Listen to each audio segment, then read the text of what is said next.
Legacy is such a powerful concept when you think about it. You might think about someone in your own life that left a legacy. Some of us were talking about it at the cafe last night. You might think about a person. When I think about somebody from here, I think about Uncle John, someone that left a lasting legacy. And sometimes people that leave legacies get these titles like David seems to have gotten from God. I'm reading right now The Lion, the Witch, and the Wardrobe. Any big Narnia fans here?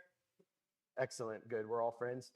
So I'm reading Narnia to my children right now, and I love that end of that section in The Lion, the Witch, and the Wardrobe when Aslan, he grants these names to the children, and he says to, when he gives them their titles at Cair Paravel, he says, King Peter. Anybody know what it is? King Peter the Magnificent. King Edmund the Just. High King Susan the Gentle. And of course, little Lucy the Valiant. And when I think about Lucy and I think about David, that's exactly the word that comes to mind for me. It's actually valiant. Valiant. That was what David was like. And there are many people in the Bible that get these kinds of titles. You think about good titles. Think about Daniel. You guys did Daniel for youth conference not too long ago. Daniel, the man greatly beloved, or Abraham, the friend of God. Hezekiah, a root out of dry ground. Jacob, the one who prevails with God. Paul, a light to the Gentiles. Peter, the rock. James, the just, or the less, or the short, whatever. John the Baptist. Jeremiah, the weeping prophet. John, the disciple whom Jesus loved. Noah, a herald of righteousness. Joseph, who got renamed Barnabas. Why? Because he was a son of encouragement. But not all these legacies were good. See, David has this beautiful legacy, but we all have a choice. When we think about people, some people leave legacies for bad. And in our very final study, we're going to actually look at that as David became this benchmark in Israel for those who would be what God wanted, the epitome, valiance not only in earthly things, but spiritual valiance that he showed. You think about some people like Cain, who got called the evil one, Nimrod, the mighty hunter before the Lord, David's own nephews, the sons of Zeruiah, who you guys studied in one of your classes because of their severity. James and John, they got called sons of thunder. What is it that you will be remembered for? What is it that in the annals of Christadelphia and Hebron's, what is the legacy that you will leave? And is someone like David going to be inspiring to you to be valiant for the Lord? Will you be like David, a man after God's own heart? A woman after God's own heart? So we often say this, and the real question is this legacy that David had, is this legacy from David something that God actually says? Now turn over to Acts chapter 13 and look at verse 16 and verses 21 to 23.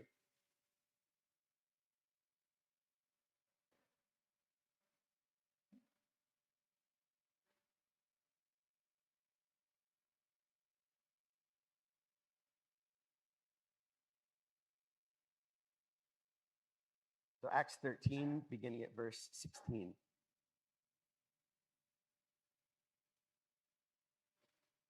So Paul and Barnabas stand up and say, Men of Israel, you who fear God, and listen, down to verse 21. Then they asked for a king, and God gave them Saul, the son of Kish, a man of the tribe of Benjamin, for 40 years. And when he had removed him, he raised up David to be their king, of whom he testified, and said, I have found in David, the son of Jesse, a man after my own heart, who will do all of my will. And of this man's offspring, God has brought to Israel a Savior, Jesus, as he promised. Notice who found him. It's God, and it's God's legacy. It's God's title that he gave to David, of whom he testified. God had a testimony about this man that he was after his own heart, and he found him. Now, for those Bible students among us here that are trying to figure out where this quote is from, you're not going to find it. There is no actual single quote where God says to David, you are a man after my own heart. The way that this title is inferred is from, I think, a number of scriptures. I've got some of them on the screen here. And the reason for saying that is because sometimes when we think about a story, the legacy that someone leaves is a compilation of their whole life. So when we think about the story of David, and we think about his whole life that you guys have been studying, we think about that story of this hero. This is the culmination of his whole life. So as the chairman said, we're going to start to think about the end. Start at the end. This is where we're going. But we need to see why. We want to chase this arc and find out why. Where did these characteristics come from? How did God conclude after finding this little boy that he was going to be a man after his own heart? It's an amazing story. And I love the fact that we first meet David in the mind of God. Have a look at 1 Samuel chapter 13 and verse 14.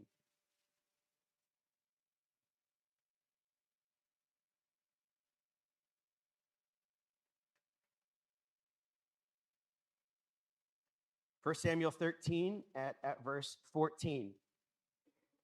Speaking to Saul, but now your kingdom shall not continue, because the Lord has sought out a man after his own heart.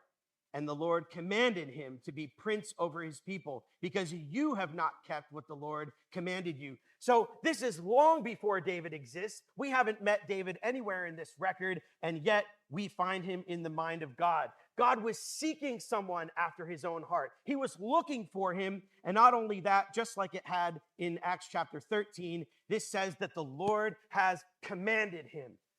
The Lord has commanded him, which means that God was operable in raising this young man and bringing him to life.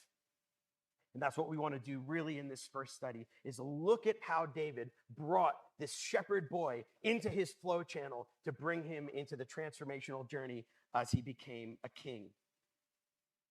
And there's so much material that we can look at.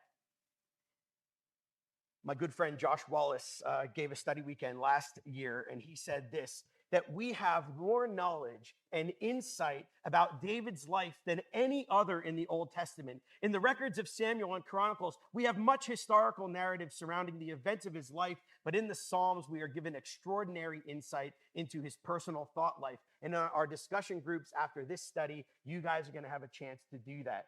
Please, young people, enter into the mind of David. Enter into his heart. Try to figure out why the Lord commanded this boy, this little shepherd boy, to be the prince over his people. What was it that God found in him from Acts 13? What was it that he found? Well, young people, I think he found his own heart. It wasn't perfect. It wasn't fully formed. But in that little boy, he saw his own heart. And I hope that's what we get to see. Now, let's just talk just for a brief moment about whether this is just a story or not. So just in case, this is the only really archaeological reference that I'm going to make in this series, but I just want to let you guys know, David was a real person. This is not just a story, not that I have to convince you guys, but just so you know more certainly. I was talking to some of you at the cafe last night. I'm an engineer. You guys see that. I want to know. I want everything in detail. I want to solve for the exactitude of what we're talking about here. And somewhere in the back of my mind, I'm just like, is this just a nice story? Just in case you have that thought as well. One brief moment. So the house of David is actually a legitimate archaeological fact. We just think about this inscription at Tel Dan.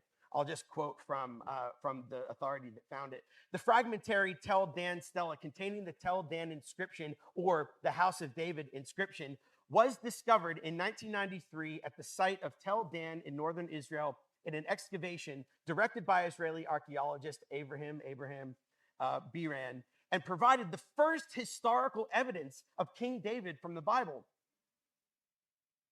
The Armenian king who erected the stela in the middle of the 8th century BC claims to have defeated the king of Israel and the king of the house of David.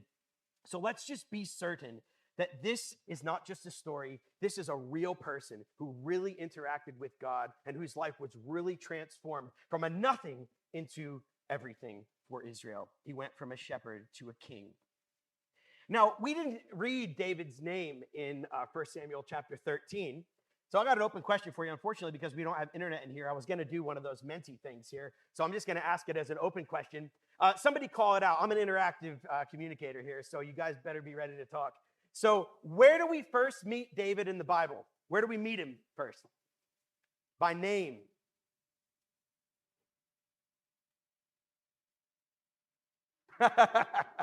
Plausible deniability.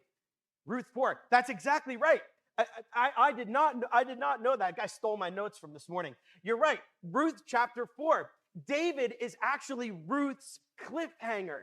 It is so incredibly placed in the Bible. It's perfectly placed in the Bible. Ruth chapter 4, verses 18 through 22. Long before we ever get David in the narrative, and even before we get him in the mind of God, we get him in Ruth chapter 4. So flip over to Ruth chapter 4 and just look at the last couple of verses. So Ruth chapter 4. Now these are the generations of Perez. Perez fathered Hezron. Hezron fathered Ram. Ram fathered Aminadab. Aminadab fathered Nahshon. Nahshon fathered Salmon. Salmon fathered Boaz. Boaz fathered Obed. Obed fathered Jesse. And Jesse fathered David. Close. Enter 1 Samuel. And we don't hear anything about David for another 15 chapters. This is incredibly important. It's done this way in the narrative for a reason.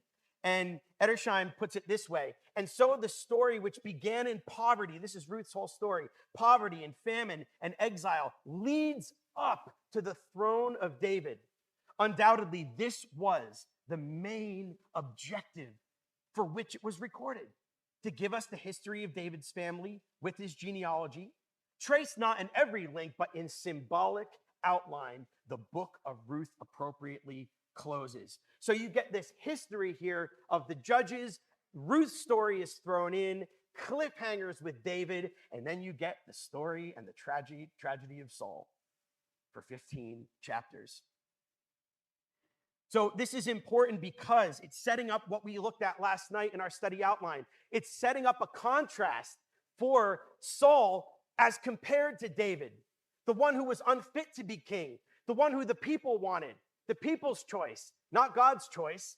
And we're going to see this set up as a contrast. Why even bother having it in there? Because it wants you to remember the way that the compilers of the Bible have done it.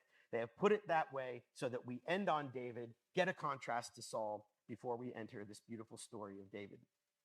So let's look at the genealogy of the house of David. This is kind of like the life and times segment of the talk before we get to the shepherdy bit.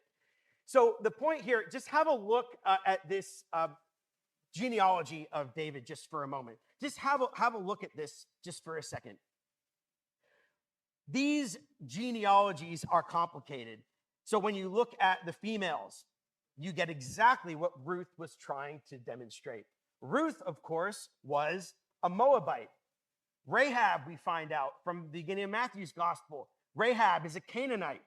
Rahab the harlot. And even a questionable relationship. We do not have time in this series to go through it. But if you even look at David's family and the relationship between Jesse and an unknown wife who goes on later to marry an Ammonite king, Nahash, it's really complicated. David has a messy family. That is the point. Anybody got a messy family? I do. My parents are divorced. My dad is married someone else. My mother was adopted. We've got all sorts of relatives that I don't even know. And I have a very complicated family. A lot of stuff in my extended family is also very complicated. Hey, this is for you. If you got a complicated family, don't give up. Your genealogy might look a little bit strange as well. Well, if it's anything like David's or anything like mine, that's no forecast of what your life is going to be. In fact, it's just the opposite. God is going to use this genealogy as leverage to teach the Gentiles how they can come and be part of God's family. And to me, the thing to memorize this, and again, I'm thinking I got my little kids, he was the first half-blood prince. Legit. David was legit the first half-blood prince. He's the OG, man. I'm just saying. It's just a fact. I didn't make this up. That's what the Bible said. No, anyway. So David, as he comes into life, he comes into the story as a mixed bag. He has a mixed genealogy. He has what people will call a tainted genealogy. But guess what? That is the genealogy that ends in our Lord Jesus Christ. And it's the genealogy into which you can be adopted as well. You see, if you're going to touch God's family, you're asking to be part of a messy family. I love all of you. You're all very beautiful people, but you all have very messy and complicated backgrounds, I'm certain. And when we get to tomorrow morning, I hope that we're all going to feel that way. We have all come in here from whatever mess that we brought, whatever background, whatever baggage that we got, we all brought it in here. The good news is that there's a place for you in the genealogy of Christ. Now let's just think about just timeline-wise, just to get a bit of a view of the timeline here. Just reflecting on this, when I look at the timeline of David's life, he lives about 70 years, or exactly 70 years. When you think about when he's born to Jesse, the tribe of Judah. He's the youngest of 8 children. Then he gets anointed by Samuel, which is where our story really is going to begin today. He, of course, kills Goliath the Philistine. He becomes a musician in Saul's house. And at 30 years old, he is made king of Judah. And that is actually where our study is going to stop. So we're really looking at just this section right here, which means we're looking at David from 15 to 30, which is exactly your age. So some critical moments in his life, when you try to work out how old was he when all of this stuff happens, for anyone who wants to take some notes on this, if you work backwards from 2 Samuel chapter 5, verses 4 and 5, when we work backwards from David becoming king at 30, you can work all of this other stuff out. So obviously not going to do that. That's not the purpose of this morning. But just to give you an idea, so David is 15 years old when he's anointed king. He's 20 about when he defeats Goliath. He's about 25 when he's running from Saul. And he's 30 years old when he becomes king at Hebron. All right, so those are some mile markers. Is that helpful? Just to kind of know how old he is. Because I want you guys, I don't know who's at which age here, but I want you guys to think every time we come to David and an encounter, I want you to think he was my age when he did that. He was my age. Some of us were talking at breakfast this morning about when he goes up. Some people are older than 20 when he defeated Goliath. Some people here, like, he was younger than me. Just let that kind of like sit. He is a young person. When all of these things are happening, he's a young person. And he comes into a really, really unfortunate time in Israel's history. And to illustrate that, I'm just going to play you a short video clip from the Bible miniseries. Samuel! You are right, but I am your king. What the Lord gives, you can take away. Are these God's words or yours? Your descendants could have ruled for over 1,000 years. Today, God has forsaken you. More divine words.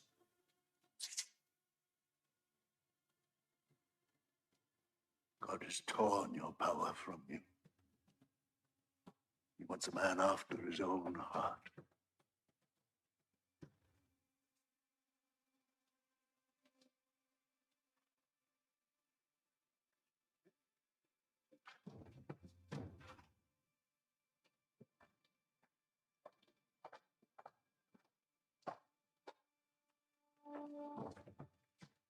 Wine. Son. Do you hear me? No. Yes, sir. That's the thing, Steve. They should ask Samuel's forgiveness.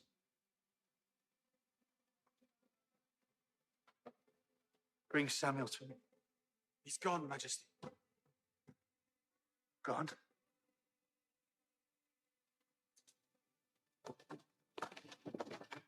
Samuel!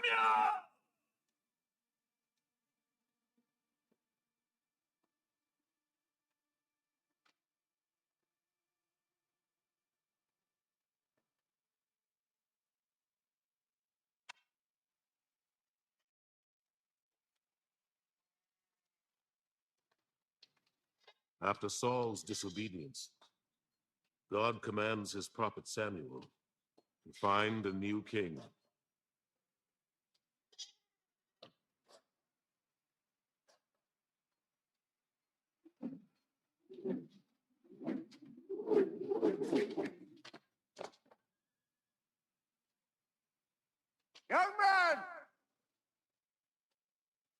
is your name? David, sir. My name is David.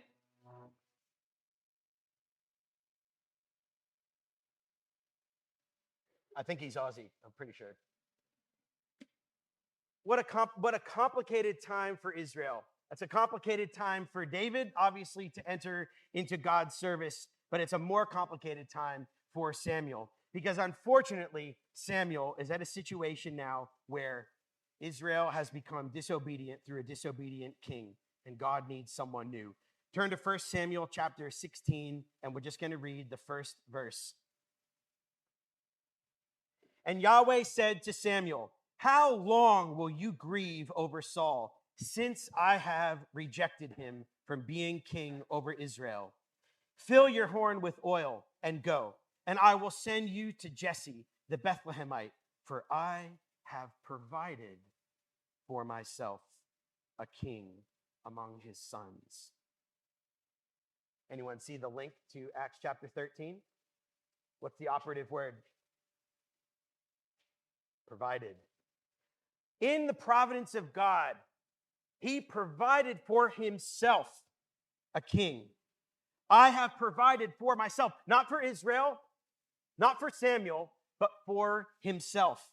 I have provided for myself a king, and in doing so, rejected Saul. Just have a look back at the previous chapter. Look at verses 26 to 29, which you guys saw in that video. Samuel said to Saul, "I will not return to you, for you have rejected the word of Yahweh, and Yahweh has rejected you from being king over Israel."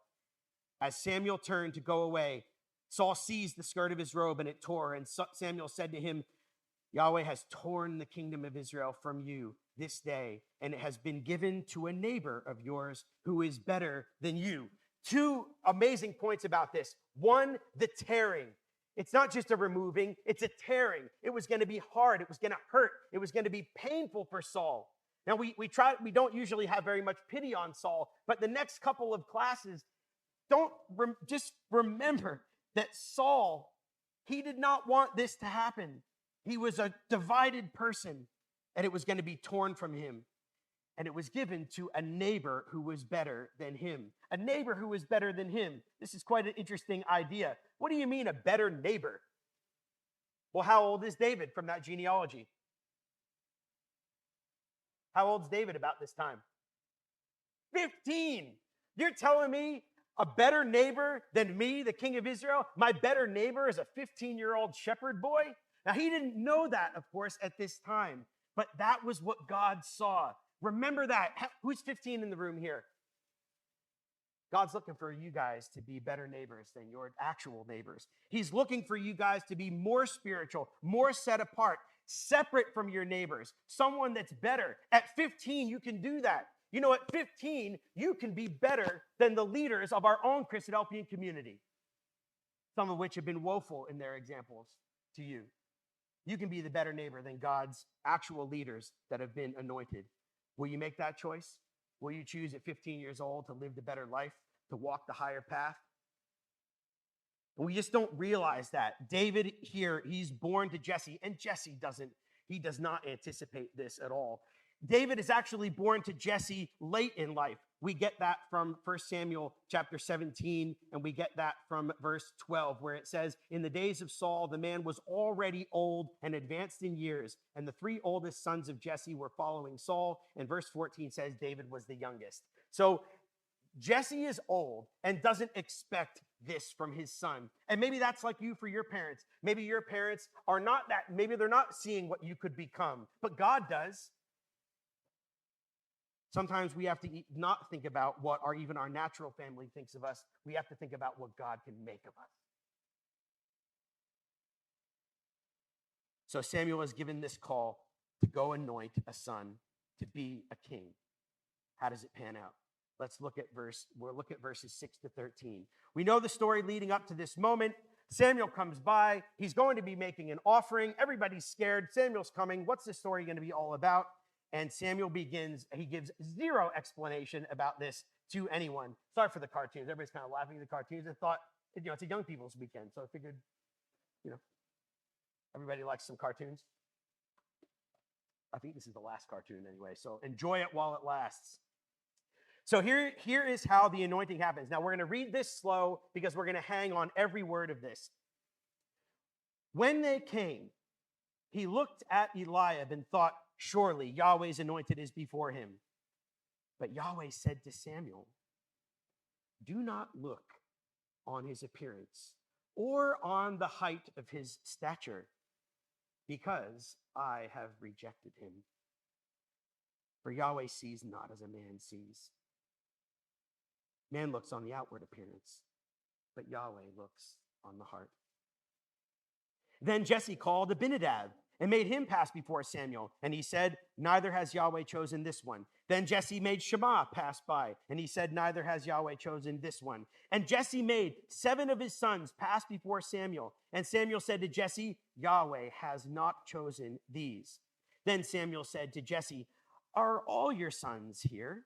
And he said, there remains yet the youngest, but behold, he is keeping the sheep. And Samuel said to Jesse, send and get him, for we will not sit down until he comes here. And he sent and brought him in. Now, he was ruddy and had beautiful eyes and was handsome. And Yahweh said, arise and anoint him, for this is he. Then Samuel took the horn of oil and anointed him in the midst of his brothers. And the Spirit of Yahweh rushed upon David from that day forward. And Samuel rose and went to Ramah. Interesting how our God makes his choice. Doesn't look on the outward appearance, and yet David is described as being a beautiful person, a good-looking person. Some people say that ruddy is like red flushed face. Doesn't necessarily mean he has red hair, but some people might say that he could have looked quite different. He might have been born to a different mother than some of the other sons. He was obviously shorter than the others, and I'm just saying, some short people are all right. But he's good looking. He looks different. He looks different. He acts different. He just stands out. And just like Joseph, who was separate from his brothers, David stood out amongst them all. And yet, not even Jesse looks to David at the beginning, that even thinks to bring him into the choice of Samuel. Doesn't even think about it. Leaves him up on the hill with the sheep and brings all of his sons. You know, sometimes our parents don't even see our potential. Sometimes our parents don't even see us for what we really are. Sometimes our parents can even look on the outward appearance. Sometimes even our family can look at us from a natural perspective. Sometimes even parents, and it's shown over and over in the Bible, can actually discriminate against their own children. And if that's you today, you've got a friend in David.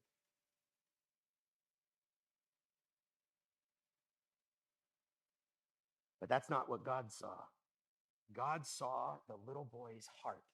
At 15 years old, God saw the potential that this boy had to become the king of Israel.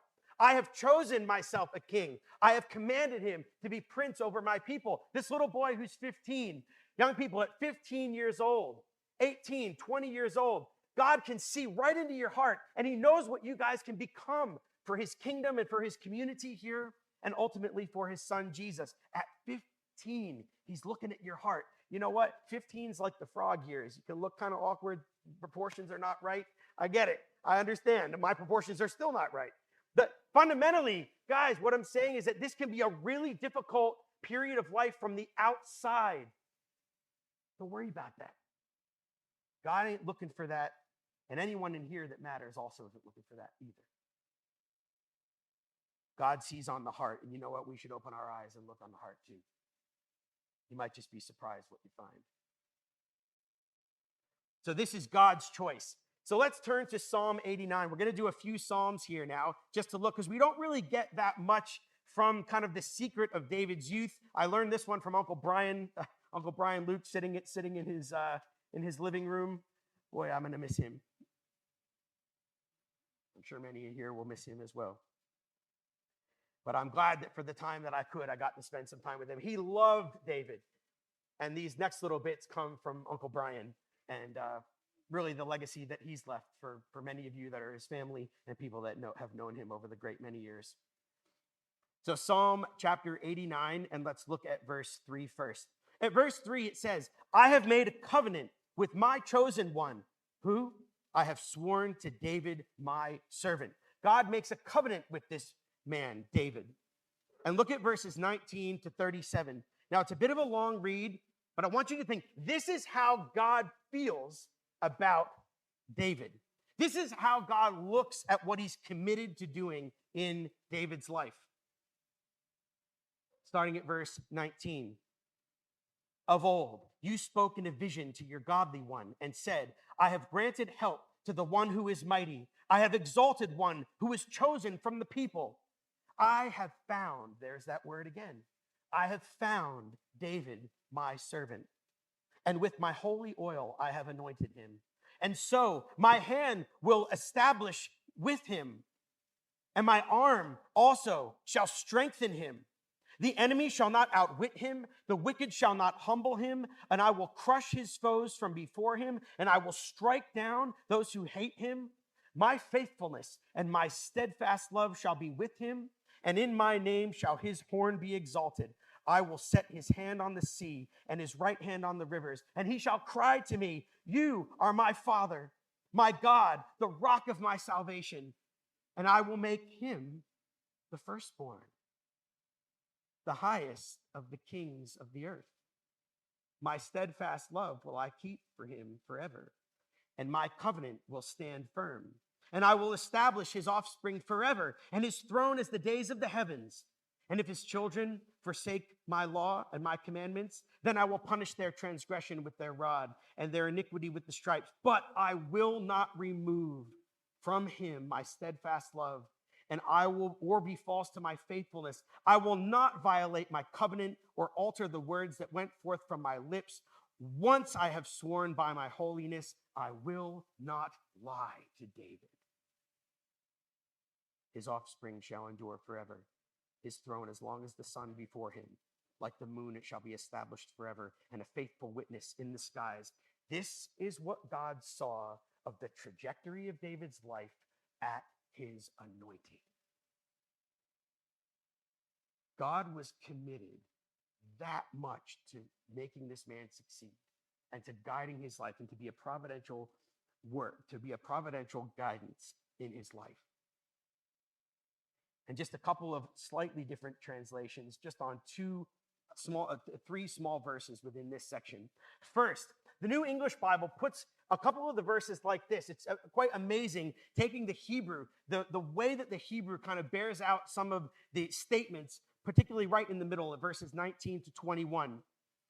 New English Bible puts it like this: for I have endowed a warrior with princely gifts. See the connection? I have commanded him to be prince over my people Israel.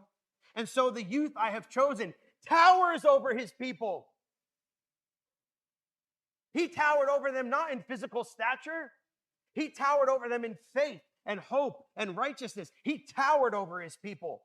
And God says, I have discovered David, my servant, and I have anointed him with my holy oil. That's how we know that God felt this way about him when he was a kid. He was a youth that was chosen. And look at God's commitment. My hand shall be ready to help him, and my arm will give him strength. The NET puts it this way. I love this. The New English translation is an amazing Bible, is an amazing commentary. If you don't have it in your library, grab a copy. I have energized a warrior. I have raised up a young man from the people, and I have discovered David, my servant. With my holy oil, I have anointed him as king, and my hand will support him, and my arm will strengthen him. This is how God felt about the little shepherd boy in the fields of Bethlehem, towering above his brothers, towering above his people, and a young man energized as a spiritual warrior for him. And what did he look like? He looked like just a shepherd boy playing the guitar. The harp, sorry. This is a picture of David. Just think about it. He's a young boy. He's out in the field, playing songs on his guitar, singing to God, stroking the sheep, carrying the lambs. Does this look like a warrior to you? But he was a spiritual warrior. And he was the one that God wanted to raise up to make him the ruler over his people. And we know that he wanted a person just like that. He wanted a shepherd boy with those exact qualities to be raised up to be his king. Let's look at what some of the other Psalms say about this. Look at Psalm 71 and verse 5. Psalm 71, verse 5, describing this. Just have a quick look at there. From verse 5.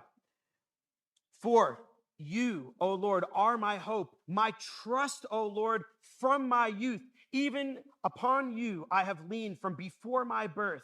You are he who took me from my mother's womb, and my praise is continually of you. Just like our Lord Jesus Christ, the greater Son of David, taught from his youth, raised, whispered in his ear, morning by morning, the principles of God, the words of God, and to his ultimate praise.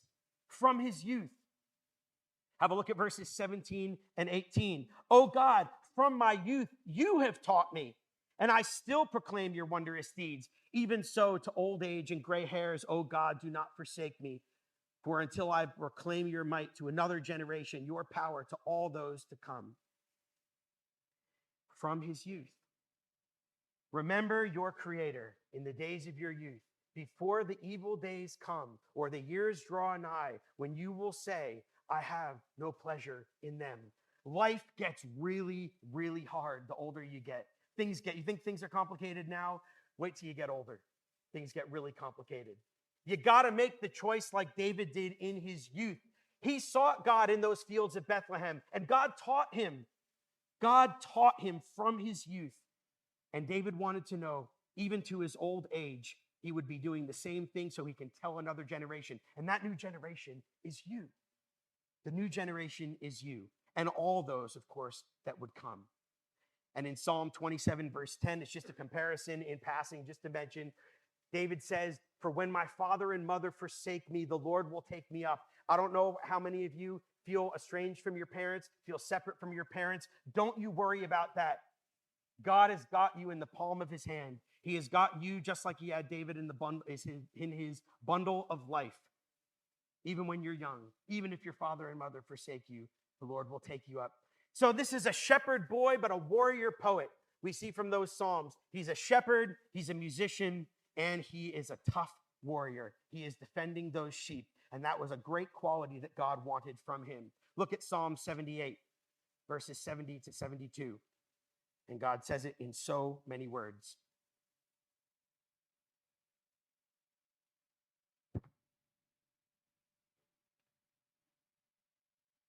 Psalm 78, 70 to 72. He chose David his servant, and he took him from the sheepfolds. From following the nursing ewes he brought him, to shepherd Jacob his people, Israel his inheritance. And with upright heart he shepherded them and guided them with his skillful hand. God chose David from the sheepfolds because he saw what he was going to be. He needed a true shepherd of his people. And very sadly, that is not what he had with Saul. You think about it. This whole lesson about the father's sheep that comes in 1 Samuel 17. Later on, David in his life, he reflects back. Remember last night I said the things that happens in his youth come out when he's older. This is one of them. When he's thinking about when he numbered Israel, he said, behold, I have sinned and I have done wickedly. But these sheep, what have they done? Please let your hand be against me in my father's house. And in Psalm 100, it says, we are his people, the sheep of his pasture. Here's a contrast to Saul. Think about David's qualities to be the leader. We have David versus Saul. David, it says multiple times, kept his father's sheep. It was right there in chapter 16. He kept his father's sheep. It comes up a number of times in the story of David and Goliath following. He kept his father's sheep. His brothers mention it. But what about Saul? Saul didn't keep nothing. He lost what he had. He lost his father's donkeys. You see how the Bible is trying to show this comparison? Both are illustrations of Israel. Sheep for good, donkeys for bad. Under Saul, Israel was a donkey. Under Israel, they were an ass of a kingdom. Under David, they were sheep of his pasture.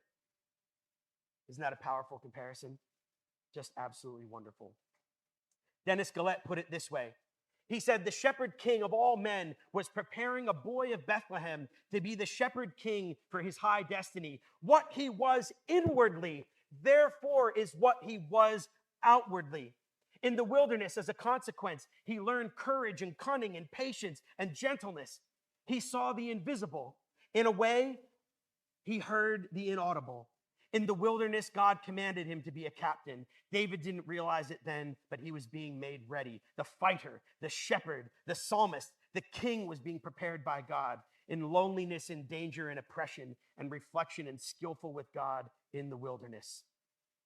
Is it any wonder then that David writes Psalm 23 that we sung as our opening? When do you think David wrote Psalm 23?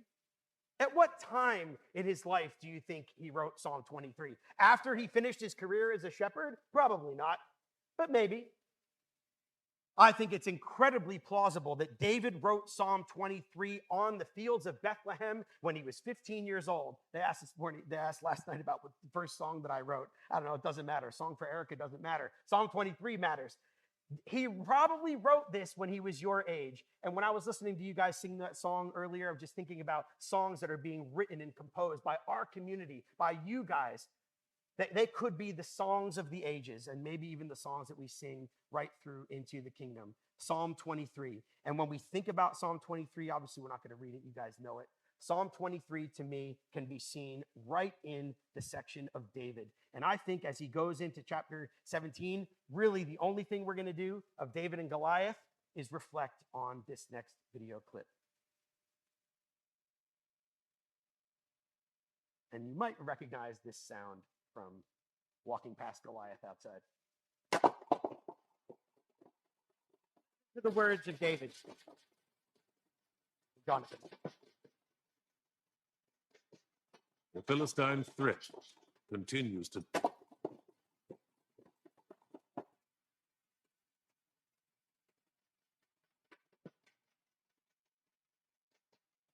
Philistine threat continues to grow. Now they have a new champion.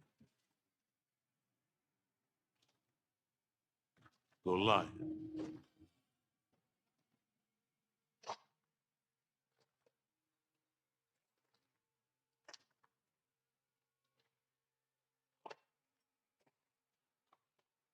One of you fight me, Israelites. You win, and the Philistines will be your slaves. I win, and you will be our slaves. Someone must fight him. You, Jonathan. The warrior who defeats him will be a rich man. Not one in Israel. Not one of God's people.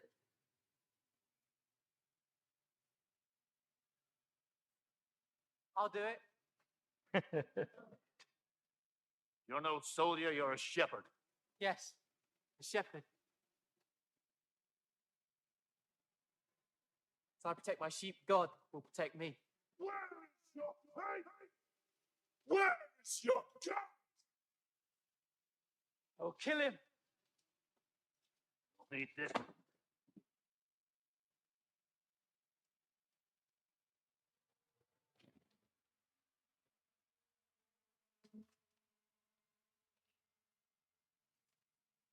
I'll be better without it.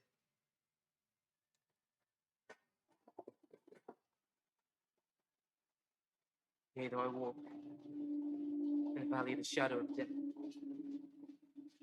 fear no evil. You are with me. Thy rod and staff, they comfort me. You anoint my head with oil. My cup overflows. Surely goodness and mercy shall follow me all the days of my life.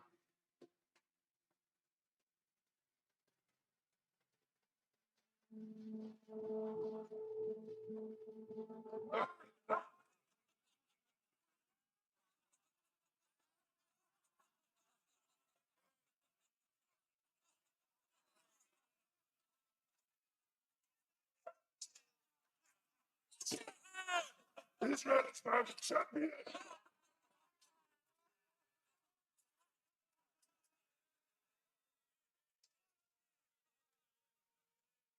Don't waste my time, little boy. You're too young to die. I will fight you.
Shepherd's clothing.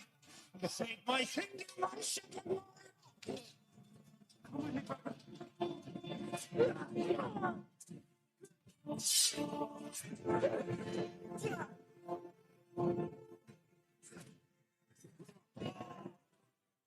David joins Saul's army and battles the Philistines for decades.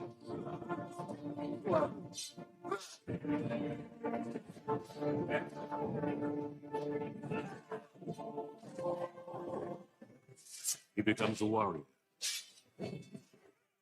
a leader, a hero.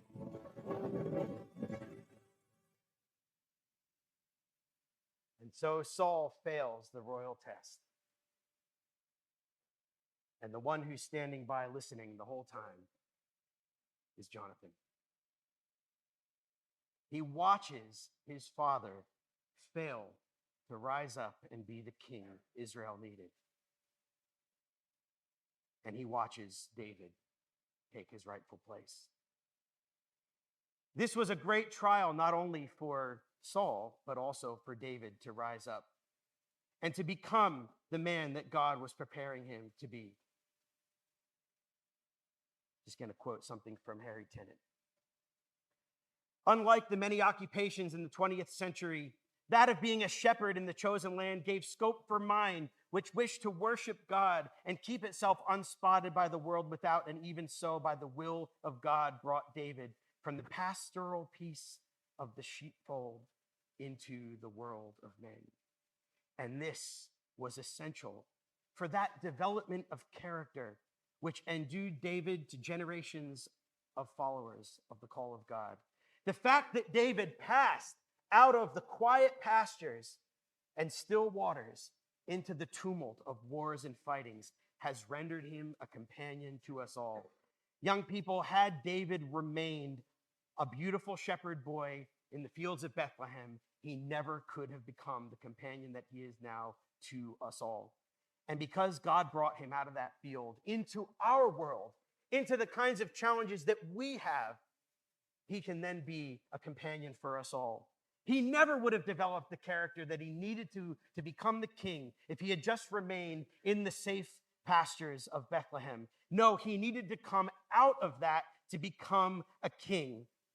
When you think about this, becoming a king, he had to leave the shepherd's pastures, get some life experience to be able to be ready to go into the king's courts. He had to live in the cave, experience the cross in order to wear the crown. And that is the path that we're following David on. The beautiful part about tonight is we're going to see, and I hope that that video illustrated the beautiful observation of Jonathan, watching him say that. And maybe he did recite Psalm 23 on his way up. Maybe he was saying, I am in the valley of Allah, the valley of the shadow of death, and I will fear no evil, for he is with me. And at that time, his rod and his staff did comfort him. So when we look at our Lord Jesus, as we finish this session, we look at our Lord Jesus, that is the same kind of qualities that we see in our precious Lord. Turn to John chapter 10, our reading, and we'll finish with a couple of comments there. John chapter 10.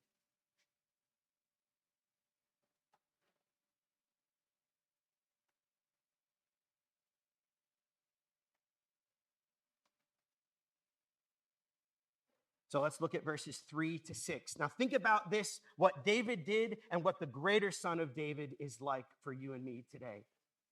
John chapter 10, we'll just look at verses 3 to 6. To him the gatekeeper opens, and the sheep hear his voice, and he calls his own sheep by name, and he leads them out. And when he has brought out all of his own, he goes before them, and the sheep follow him, for they know his voice. A stranger they will not follow, but they will flee from him, for they do not know the voice of strangers. And this figure of speech Jesus used with them, and they did not understand what he was saying to them. Skip down to verse 11. Jesus illustrates it now in clear words for you and for me today. I am the good shepherd. The good shepherd lays down his life for the sheep. He who is a hired hand and not a shepherd, who does not own the sheep, sees the wolf coming and leaves the sheep and flees, and the wolf snatches them and scatters them. He flees because he is a hired hand and cares nothing for the sheep. I am the good shepherd. I know my own, and my own know me, just as the Father knows me, and I know the Father, and I lay my life down for the sheep. Can you see Saul in here? He was a hired hand. He didn't care about the sheep. All Saul cared about was his own reputation. He didn't care enough about Israel and his sheep to go out on his own. He even held Jonathan back. I don't know if you saw that in the video. We'll talk about it tonight in the class. He even would have held Jonathan back. Jonathan would have gone out and taken him. He would have been held back by his father. He didn't care for the sheep. And because he didn't care for the sheep, he was like a hired hand. And that is exactly what David said. Or what Jonathan said. Jonathan said to Saul, "For you saw it." He took his, this is 1 Samuel 19, verse 5. For he took his life in his hand when he struck down the Philistine, and the Lord worked a great salvation, and you saw it and rejoiced. That tells me that Jonathan was there. So what we're going to look at tonight is this beautiful friendship that struck between David and Jonathan because of what he saw. And when he saw David take his own life into his hand and lay down his life for the sheep, he showed that he was the rightful king in waiting. Thank you.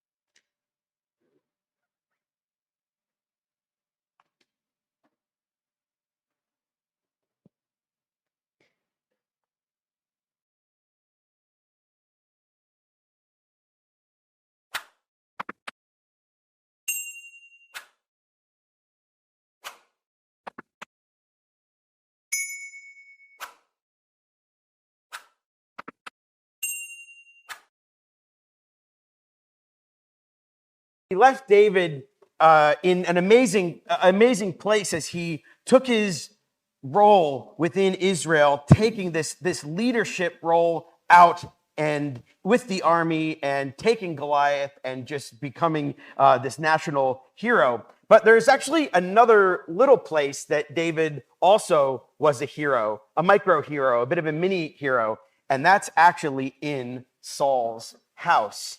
And as we begin to turn our thoughts to Saul's house, we don't first meet David in Saul's house after Goliath. He's actually been there before. And I'd like to begin tonight just by looking at the end of 1 Samuel 16.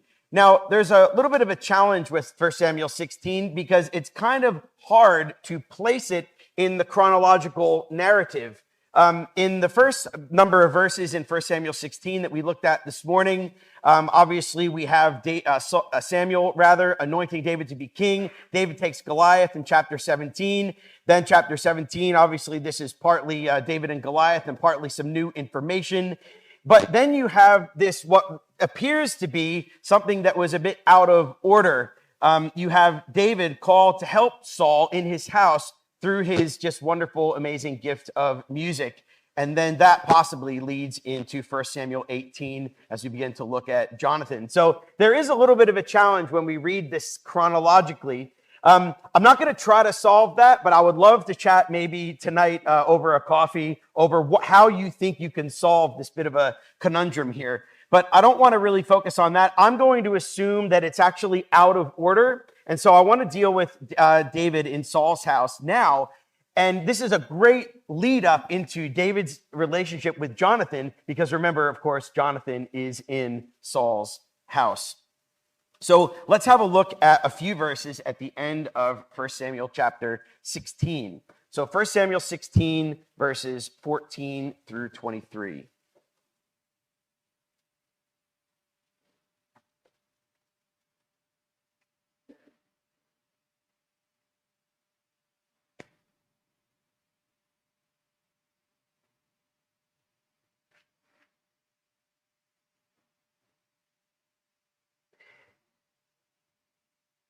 So we have this juxtaposition here of verse 13, where the Spirit of the Lord rushed upon David from that day forward. And some of us talked about that today, which was great.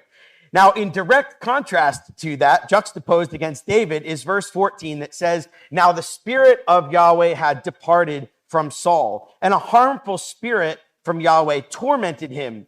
And Saul's servants said to him, 'Behold, now a harmful spirit from God is tormenting you. Let our Lord now command your servants who are before you to seek out a man who is skillful in playing the lyre. And when a harmful spirit from God is upon you, he will play it, and you will be well.' So Saul said to his servants, 'Provide for me a man who can play well, and bring him to me.' And one of the young men answered and said, 'Behold, I have seen a son of Jesse, the Bethlehemite, who is skillful in playing, a man of valor, a man of war, prudent in speech, a man of good presence, and the Lord is with him.' So therefore Saul sent messengers to Jesse and said, 'Send me David, your son, who is with the sheep.'" Now, we get some interesting information here about David. King James isn't super helpful here. I'm reading from the ESV, and I hope that that helped a little bit. But when you combine the ESV, Holman Christian Standard, and the Net Bible, David is kind of one of those frustratingly talented people. Know anyone like that? That just seems to just have like everything, like the whole complete package. So just think about this for a moment. The guy's skillful in playing the lyre, the harp, the guitar of that day. He's a good musician. It's what he does. He's also a man of valor, a valiant man. He's brave. He's a man of war. He's a warrior. He's a good speaker. He's eloquent. He's articulate. He's a man of good presence. He's handsome. He's good looking. And if that wasn't enough, the Lord is with him. If that wasn't enough, David in this amazing section here is really lifted up for all of his talents. He's got all of this talent. And young people, to whom much is given, much shall be required. David is going to have to exercise all of these talents and harness all of these talents for good. But he is known around town. These are not hidden talents. These are not talents that he buried, wasn't able to use. He had them, but he just hid them because it wasn't something that they did. No, David was open, and he expressed and used the talents that God gave him for God's glory, and so much so that he was known. People in town knew. Edersheim describes it like this. This is a bit of a commentary on what it would have been like in Bethlehem and how Saul, and by extension Jonathan, what they would have known about him, or at least what they would have heard about him. And just thinking about David on those plains of Bethlehem. And to think how in those very plains, the shepherd king may have watched his flock in the quiet of the starlit night and pouring forth accents of praise. Think about that. David is out watching the sheep with his lyre, much the same way that maybe some of you have written songs sitting outside, or if anyone, some people of you guys know the song Creator God. Creator God was literally written sitting outside by a fire, sitting with a guitar, looking at the starry skies, and the Creator God was born. And how many of David's songs were born that way? Sitting out there, thinking about God, pondering about God, thinking about that as he was looking over the sheep. And no doubt, he goes on to say, no doubt this talent of David also, though probably only viewed as a worldly gift, became known in the neighborhood. And so when courtiers of Saul suggested music as the well-known remedy in antiquity for mental disturbances, one of the servant men in attendance, probably a native of the district around Bethlehem, could from personal knowledge recommend David, who was cunning, knowing of speech, and the Lord was with him. So I want to just think about this just for a moment. David is in Saul's house, and Jonathan is watching this happen. Have you ever been with someone looking after one of your parents that was sick? You ever been in that scenario before? When someone that you know comes and actually ministers and supports your parent, or somebody else that you love, it really draws your heart to them.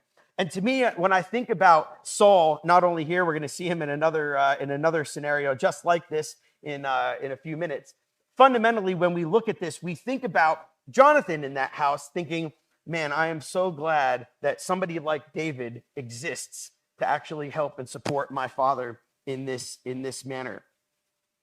And this makes a really big impact on Saul, so much so, and again, we're looking for Jonathan here, so much so that he goes on to say in verse 21, David came to Saul, entered his service, and Saul loved him greatly.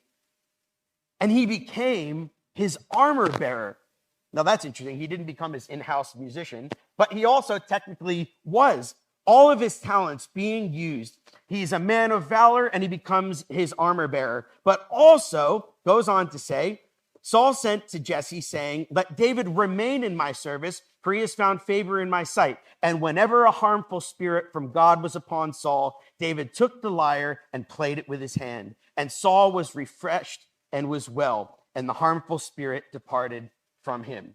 Now listen, I don't know what's going on at Suburban, but last time you guys did this, there was no joy.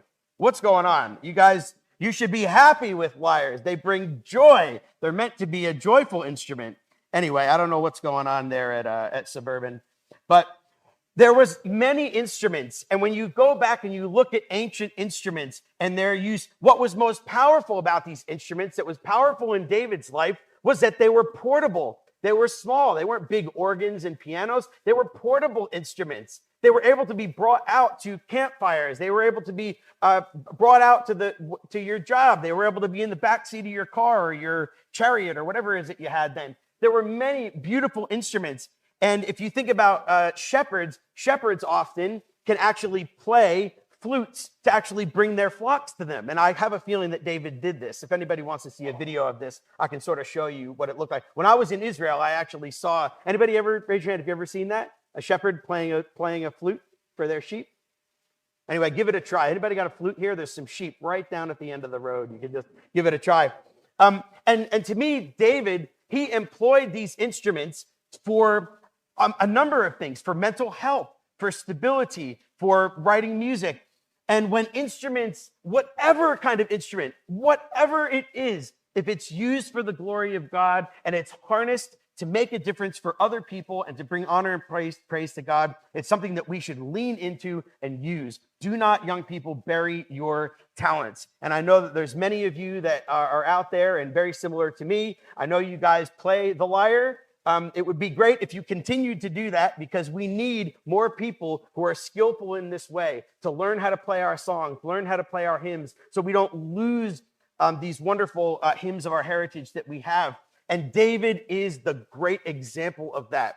So much so that later on in his life, David wasn't even okay just with his lyre. He said, that's not good enough. I need more instruments. And the scriptures go on to say that David actually invented instruments. He said, what we use right now is not good enough.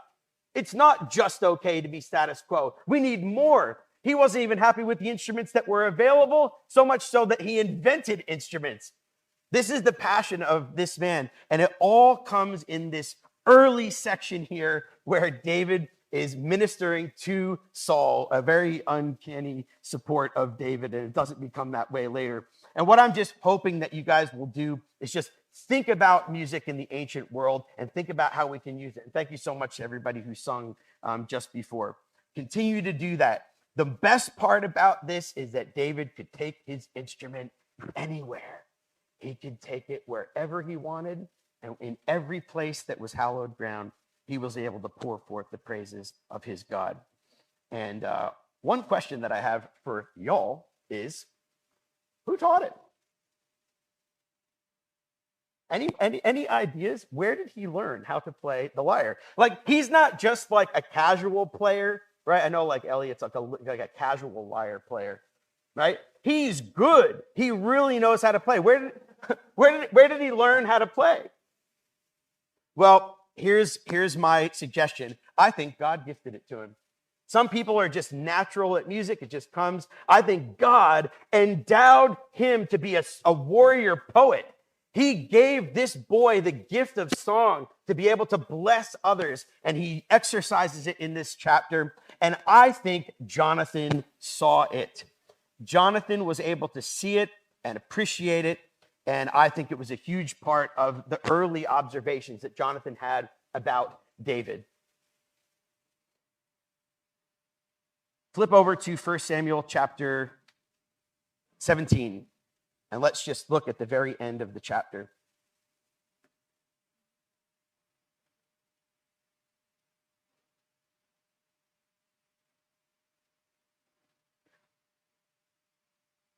So David defeats Goliath. Whatever the chronology is that you put together, here is the lead-in to the real revelation of Jonathan. And it's this. Verse 55 says, as soon as Saul saw David go out against the Philistine, he said to Abner, the commander of the army, Abner, whose son is this youth? And Abner said, as your soul lives, O king, I do not know. And the king said, inquire whose son the boy is. And as soon as David returned from striking down the Philistine, Abner took him and brought him before Saul with the head of the Philistine in his hand. And Saul said, whose son are you, young man? And David said, I am the son of your servant, Jesse the Bethlehemite. I've emphasized that, of course, on purpose. What is the strange thing that doesn't get asked here? Who are you? What is your name? Does not get asked. Saul's main concern here is, whose son are you? According to Saul, he was a youth. He's just a youth. Whose son is the youth? I want to know what lineage you're from. I want to know what parentage you have. I want to know all about your lineage. I want to know about your family tree. And all he said was, I am the son of your servant, Jesse the Bethlehemite. Now, we found out in chapter 17, I read it in brief earlier this morning, that Jesse was old in chapter 17. He doesn't appear to be someone who was of a very great reputation. And David's brothers, particularly, David's brothers are there trying to become part of his army. But as far as Saul was concerned, nobody had any reputation. And even David feels this way. I am of no reputation. It comes up in chapter 18 and verse 23. David is concerned, since I am a poor man and I have no reputation. Saul is concerned that his word has gone out from him. He said, whoever's going to defeat Goliath is going to be my son-in-law. So Saul's main concern is, what's your family tree? Now, what did we look at this morning? David's family tree is not awesome, and there is a suggestion, and I'll put it up right now. There is a bit of a suggestion here that David, when you look at this section right here, there's a little bit of, let's say it's not just squeaky clean right in this section here. And the logic kind of goes a little bit like this. In 1 Samuel 16, reveals that David was well known to Saul, not of a family of his local connection. Jesse had 8 sons, but regarded as no influence in the community because he was old. Older brothers couldn't speak peaceably to him. They didn't like him. It was kind of like Joseph-esque. I don't know if that's a word, but Joseph-esque. Saul then realizes that David soon is going to become his son, so he wants to know, whose son? Whose son? Not what's your name, whose son are you?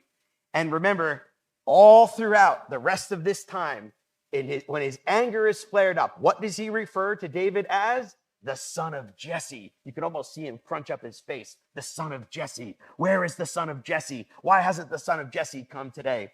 Saul really doesn't like that he is from Jesse's family. And lastly, which is kind of like the explanation of the previous slide, when you put all of the pieces together, there is a slight possibility that the Ishmaelite forced Abigail, David's sister, via David's unfaithful stepmom, via Nahash. That's kind of how that logic works. You guys will get all these slides, so you can look at them later. The main point is, after this whole thing happens, when you get now to chapter 18, let's read the first 2 verses. As soon as he had finished speaking to Saul, the soul of Jonathan was knit with the soul of David, and Jonathan loved him as his own soul. And Saul took him that day, but would not let him return to his father's house. So there is a slight suggestion here that what's going on is that Saul realizes that now I have to have this guy David as part of my family. Jonathan is happy. Jonathan saw him defeat the Philistine. He told his father that he saw it. He loved him. He knew that he was king. He knew that he was deserving of love. And fundamentally, Jonathan was happy. But Saul does not appear to be very happy. And that is going to cause a serious family dynamic challenge for David and Jonathan. And you know, young people, that is true of a lot of friendships. There are many friendships that get struck up under some family conflict. Some people that might not know the background. They might not like where your friends are from. They might not know the family, or they might not like the family that your friends are from. And sometimes these things are really challenging with friendships. Sometimes they have merit. Sometimes they have a small merit. Sometimes your parents bring their own assumptions to the situation. But all David wanted to be seen is as David. It's really difficult when you enter into friendships and relationships and your family baggage is brought. God never did that. God, fortunately, never did that for David. But unfortunately, humans do. And we need to be ready for that and know how to navigate that in life. And so the beginning of David and Jonathan's friendship, although I believe that Jonathan observed all this beautiful talent of David, and he admired David for all of these beautiful things that he was and all these talents that he had, it wasn't going to be easy. And that's what we're going to look at for the rest of class tonight. Now, I want to ask you guys a question here. This is nighttime, so we got to talk a little bit more tonight. Got to keep you guys all awake. I want you guys to tell me, the Menti thing doesn't work because we don't have any internet in here. So I want you to just call it out from the back corner to the front here. What are some qualities that you look for in close friendship? What are some qualities that strike you as the qualities you want in a good friend? Go ahead and call them out. Go ahead. Loyalty. Yep. Yes. Okay. Challenge, iron sharpness iron. Yep. Honesty. Yep. Respect. Yeah. You want respect. Compassion. Sure. Trust. Communication. Yep. Keep going. What did you say? Intelligence. I mean, sure. Go ahead. Openness. Yes. Thank you. Thank you. All right. How about 2 more? Love. When everyone says love tonight, you have to do this. If anyone says love, you have to do this. That's the sign for love tonight. That's right. And 1 more. How about on that side? Someone who loves God. Sure. When I think about my best friend and I couldn't really be any different. We have very different backgrounds, different families, different talents, different abilities. And we together burn like one flame. We've been friends ever since high school. And he was in my wedding. And every time I go back to New Jersey to see him, it's like nothing has changed. What makes Todd Lindeblad, for me, so close is that almost every single thing, except for intelligence, that you guys said, no, I'm just kidding. Almost everything that you guys said really characterizes it. And I want you guys to reflect on your own friendships. And I want you to think about what marks those close friends. Now, David, he had like no friends. David was a loner. He didn't have anybody. And what he wanted more than anything was someone that could share everything that you guys said, but most importantly, that last one, someone that could share a close relationship with God. And I believe that this is something that everybody saw, but Jonathan particularly saw. Now, I'm sure you guys appreciated seeing how that video enactment kind of showed how Jonathan was there, and as he's listening to David talk and watching him take this responsibility and listening to what he's saying to Goliath, he's just thinking, I just love that young man. I really need to get to know him. I'd like to just quote something from Harry Tennant. David shot into public life like a meteor rising out of darkness. Evidently, he was comparatively unknown to many, and his ancestry almost certainly unknown to all. Young man, whose son are you? Was the question on everyone's lips. It was a question which Israelites a millennium later might have asked concerning Christ. That's an interesting suggestion, isn't it? Ancestry has played its part throughout the ages in families and nations and between nations. Fame and infamy are attached to family names. It is a good question for us to ask ourselves each day. Whose son or daughter are you? This will help us decide the course to take, the words to use, and the thoughts to think in everyday living. When I think about this, Jonathan was looking at David and just thinking, who is this guy? Where does this come from? And he doesn't know his family name, but Jonathan knew. Unfortunately, what's the answer to Jonathan asking this question?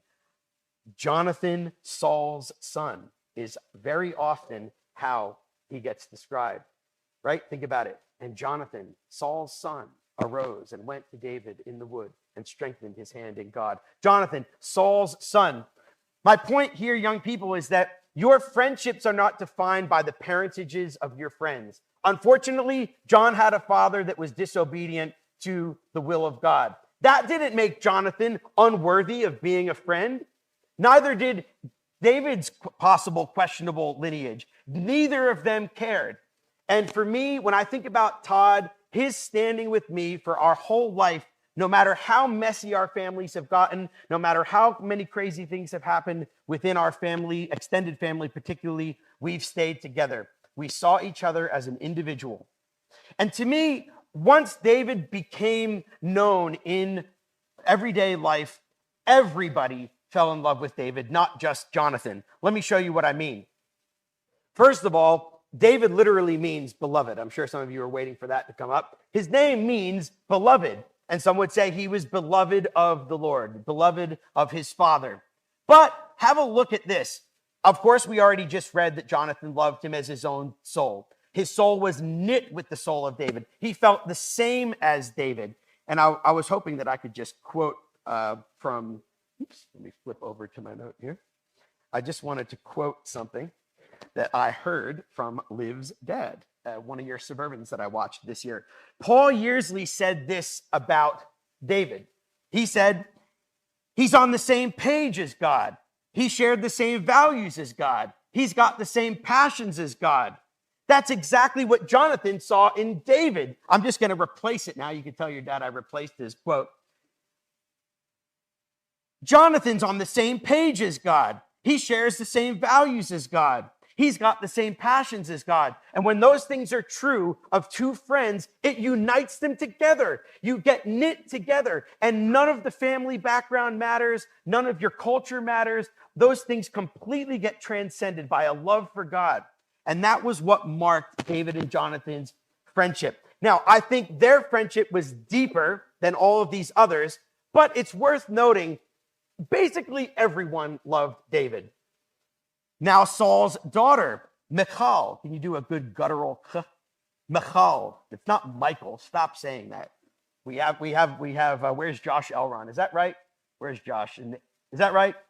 All right. Got a thumbs up from the native Israel speaker. All right. And also think about this. Saul, when he saw that he had great success, we read it a second ago. He stood in fearful awe of him, but all Israel and Judah loved David and Saul. Behold, the king has delight in you, and all of his servants love you. And then lastly, Saul loved him. And the word for Saul, loved him greatly, means exceedingly much, with might, with force, with overwhelming abundance. So not only did Jonathan love David, Michal loved David, Michal, and all of Saul's servants. And don't forget, at one time, even Saul himself loved David. And that is what makes what you're about to see so tragic.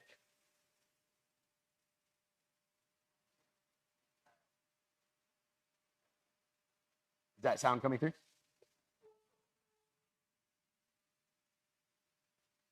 Is that sound coming through?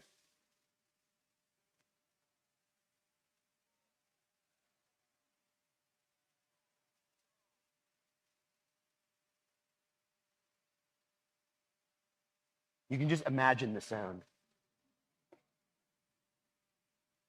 Yeah, I'll do that.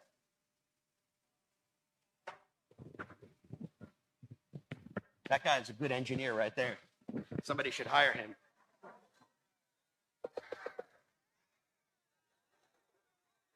You guys hear that okay?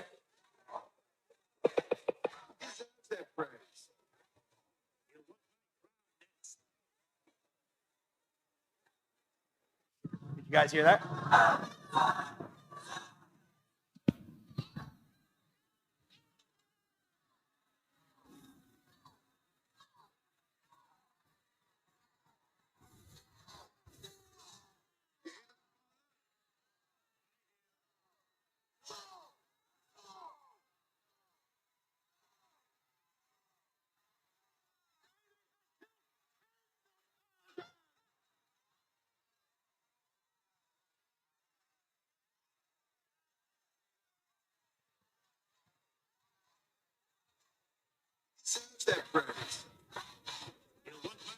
Next.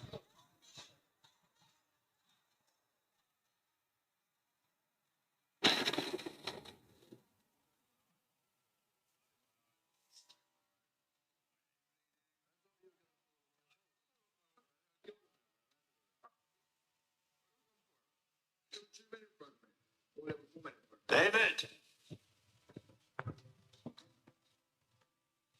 Come here.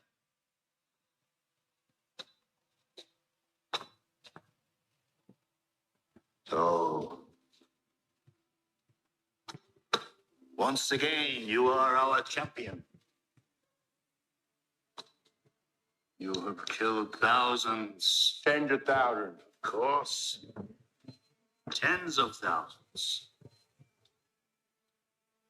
Our people are very grateful to you. The Lord bless us all.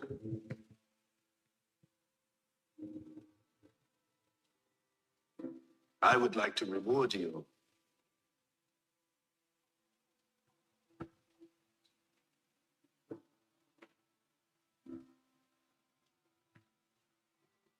I offer you my daughter, Michal.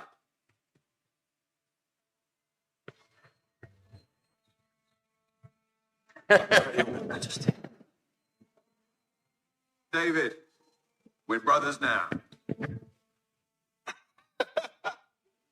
In return, 100 dead Philistines. What say you? 100 dead Philistines slain by your own hand. Father, is Mister's life enough, no? What if he doesn't return? I shall return. God willing.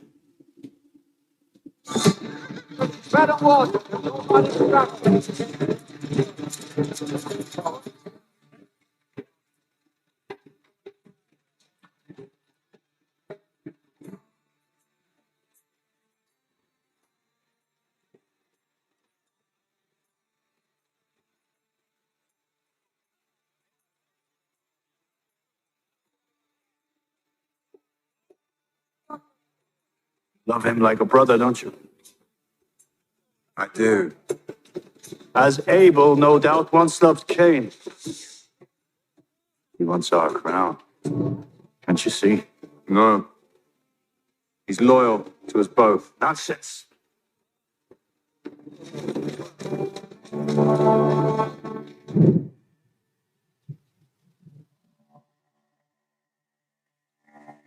My lady, he's back.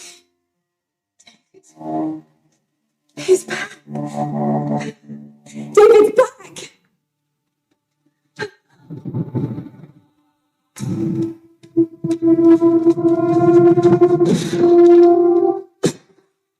Few mementos for you. And these trophies taken from each of their bodies.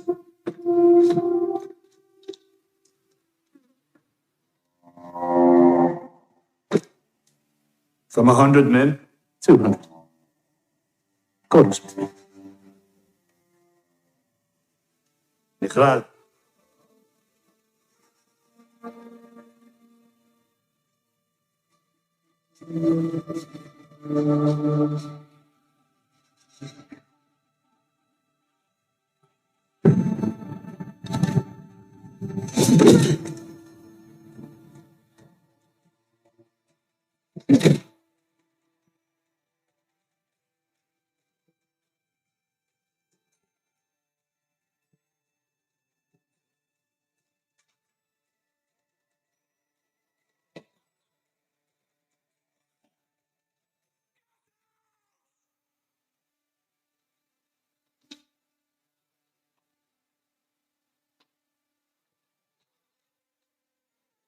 Father,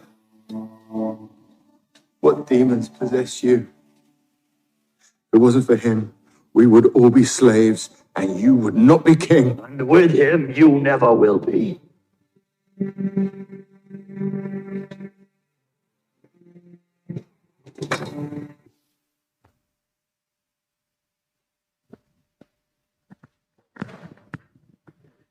All right. I want you guys, that's basically the next couple of chapters in summary. Tell me, what do you observe? What things do you observe? Yes, jealousy, right? Saul assigned his thousands, David is 10,000s. It's just a dart under Saul. But who was celebrating it? Who was happy for it to be the case? Jonathan. What else? Yes, loyalty. Think about the wedge between Saul and Jonathan, this wedge that gets stuck between them, father and son, because of this beautiful man that's been providentially brought into their life. What else? Yep, the honesty between. Oh, dishonesty. Yep, okay. What else? Yes, Saul started to get paranoid. That's right. Yes, Jonathan having to come to his defense. That's right. We read at the end of our last talk. We read that, right? Him saying, hey, he took his life in his hands. He laid down his life for the sheep, unlike you. See how the tension in the house is beginning to build? What else? Yeah, that's an interesting one. I saw a few laughs down here. That's what happened. Saul says, bring 100. David brings 200. Bit of a, it's hard to understand, it's really hard to understand that dynamic. There could be a lot in that. There could be not much in that. It could be a lot in that. Anything else? Yes, David has this God consciousness constantly. Jonathan said it. The Lord worked a great salvation. The Lord was with him. The Lord fights my battles. The Lord was with him. Verse 12, because the Lord was with him and had departed from Saul. The Lord was with David, and Saul saw it and knew. Verse 28 says, Saul saw and knew that the Lord was with David. He saw and knew that it was true, and that he knew that the Lord had departed from him. All right, so very challenging dynamic. Unfortunately, irrational behavior arises out of jealousy. Song of Solomon, in a completely different context, of course, says that jealousy is as cruel as the grave. Now, motivated by love, between a husband and a wife, that's one thing. But jealousy is like that also. Jealousy can do horrible things. Think about Proverbs 6, verse 34. It says, "For jealousy is the rage of a man, and therefore he will not spare in the day of vengeance." You know, there's some science behind this. When you look at the science behind jealousy, now have a look at this and think about what you just saw and what you knew is contained in this record. According to a study, jealousy in monogamous species causes neurological spikes in the brain, two areas that deal with bonding and social pain. And it features, look at the end here, jealousy is especially interesting given its role in romantic relationships and also in domestic violence. And that's what's going to be manifested over and over here again. Just try to imagine Jonathan standing there and your father going into a jealous rage and throwing a spear at someone that you love so much. Jonathan, Saul's son, delighted much in David because he loved him as his own soul. You see, the two of them had made a covenant. There was a bit of a laugh there about them becoming brothers. Obviously, Jonathan would have loved the idea of David becoming his actual brother-in-law. But it was irrespective of the marriage. That covenant that they made was long before the marriage to Michal in the record. So just think about this challenge. Saul's reaction is mainly to David's success. And we saw the video of verse 6 to 16 of chapter 18. Saul's motivation, it seems, these kinds of things, young people, these can be seen in ecclesial life. Even in ecclesial leadership today, when someone is threatened in their position of authority, all of a sudden, irrational behavior can start to manifest itself in ecclesial life. And it comes out in this particular record in indignation, jealousy, fear, pride, insecurity. And guess what? All of these things, you don't have to be in the battlefield of Israel to see these things. No, some of these things can bite us on the heels in ecclesial life and in youth group life. Let's be careful, young people, that when we have a position in youth group or a position in suburban or in whatever local youth group you have, and someone else begins to come along and have influence and have success in that influence, take heed unto yourself, lest ye fall. It could easily happen to any of us. But what a horrible situation for Jonathan to have to witness his father being like this. I'm sure there's people in this room that, like me, have witnessed irrational behavior by their parents in their own home. Tough, isn't it? Isn't it tough when you watch your parents behave irrationally, unchristlike, maybe flying off the handle? It's very difficult, and it has a lasting emotional impact on us. Obviously, there's some parents in the room. I'm a parent now. I have to think about this. The impact that it has. And the impact of Saul's behavior on his relationship with Jonathan was super, super challenging. Just thinking a little bit more about that. David becomes basically like a red sheet to a bull with Saul. Every time David comes up, Saul just loses the plot. And this is mainly because of this one fact. Saul rejected the word of the Lord and sinned, and David hid it in his heart that he might not sin. David was in fellowship with God, and Saul was not. And he wished that he was. At one point, he knew what that was like. Harry Whitaker says this: Saul's jealousy for his own personal reputation, which was later to poison his good relations with both Jonathan and David, was already becoming a marked feature of his character. Did I do something wrong here?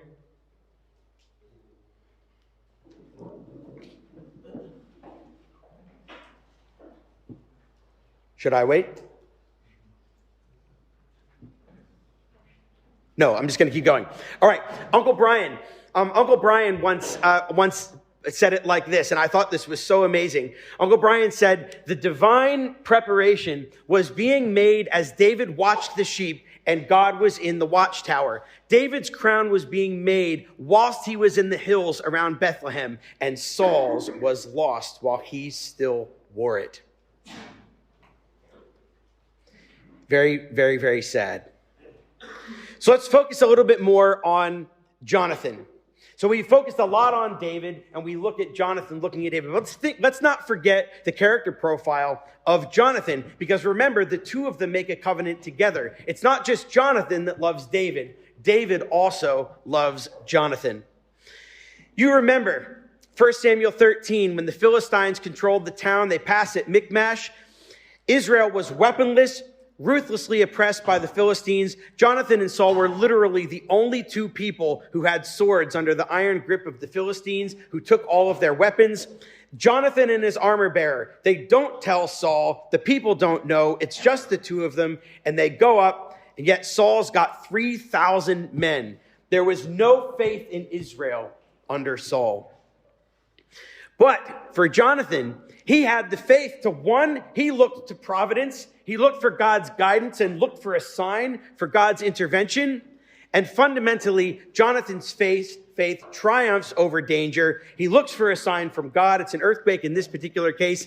And in the Septuagint version, I thought this is quite interesting. If this happens to be the case, look at this little link to David. In the Septuagint version, it also adds with darts and slings and pebbles of the field. Kind of makes sense. Saul's tribe was the tribe of Benjamin, who couldn't miss a shot with their slingshot. Maybe even in the way that they battled, maybe even in the way that they went to war, there was similarities between David and Jonathan. Now, as much as they were similar, they were also quite different. Think about this, and again, when I think about Todd and think about your friends, think about a contrast. Jonathan is from Benjamin, David is from Judah. Jonathan's from a prominent family. David's from a nobody family. Jonathan is quite a bit older than David. He's between 35 and 40. David is like 20 years old or less. Jonathan is the eldest son of a king. David is the eighth son, the last son of Jesse.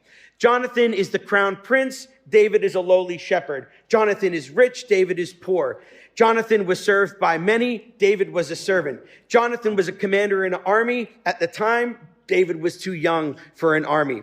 Jonathan had the best weapons, some of the only weapons in Israel, and David had nothing, no sword, no bow, just a sling and a staff. That's it. So they were very different, but yet the same. But it's not the outside that was the same. It's the same thing for me and my best friend, and maybe that's for some of the friendships that you're forging here.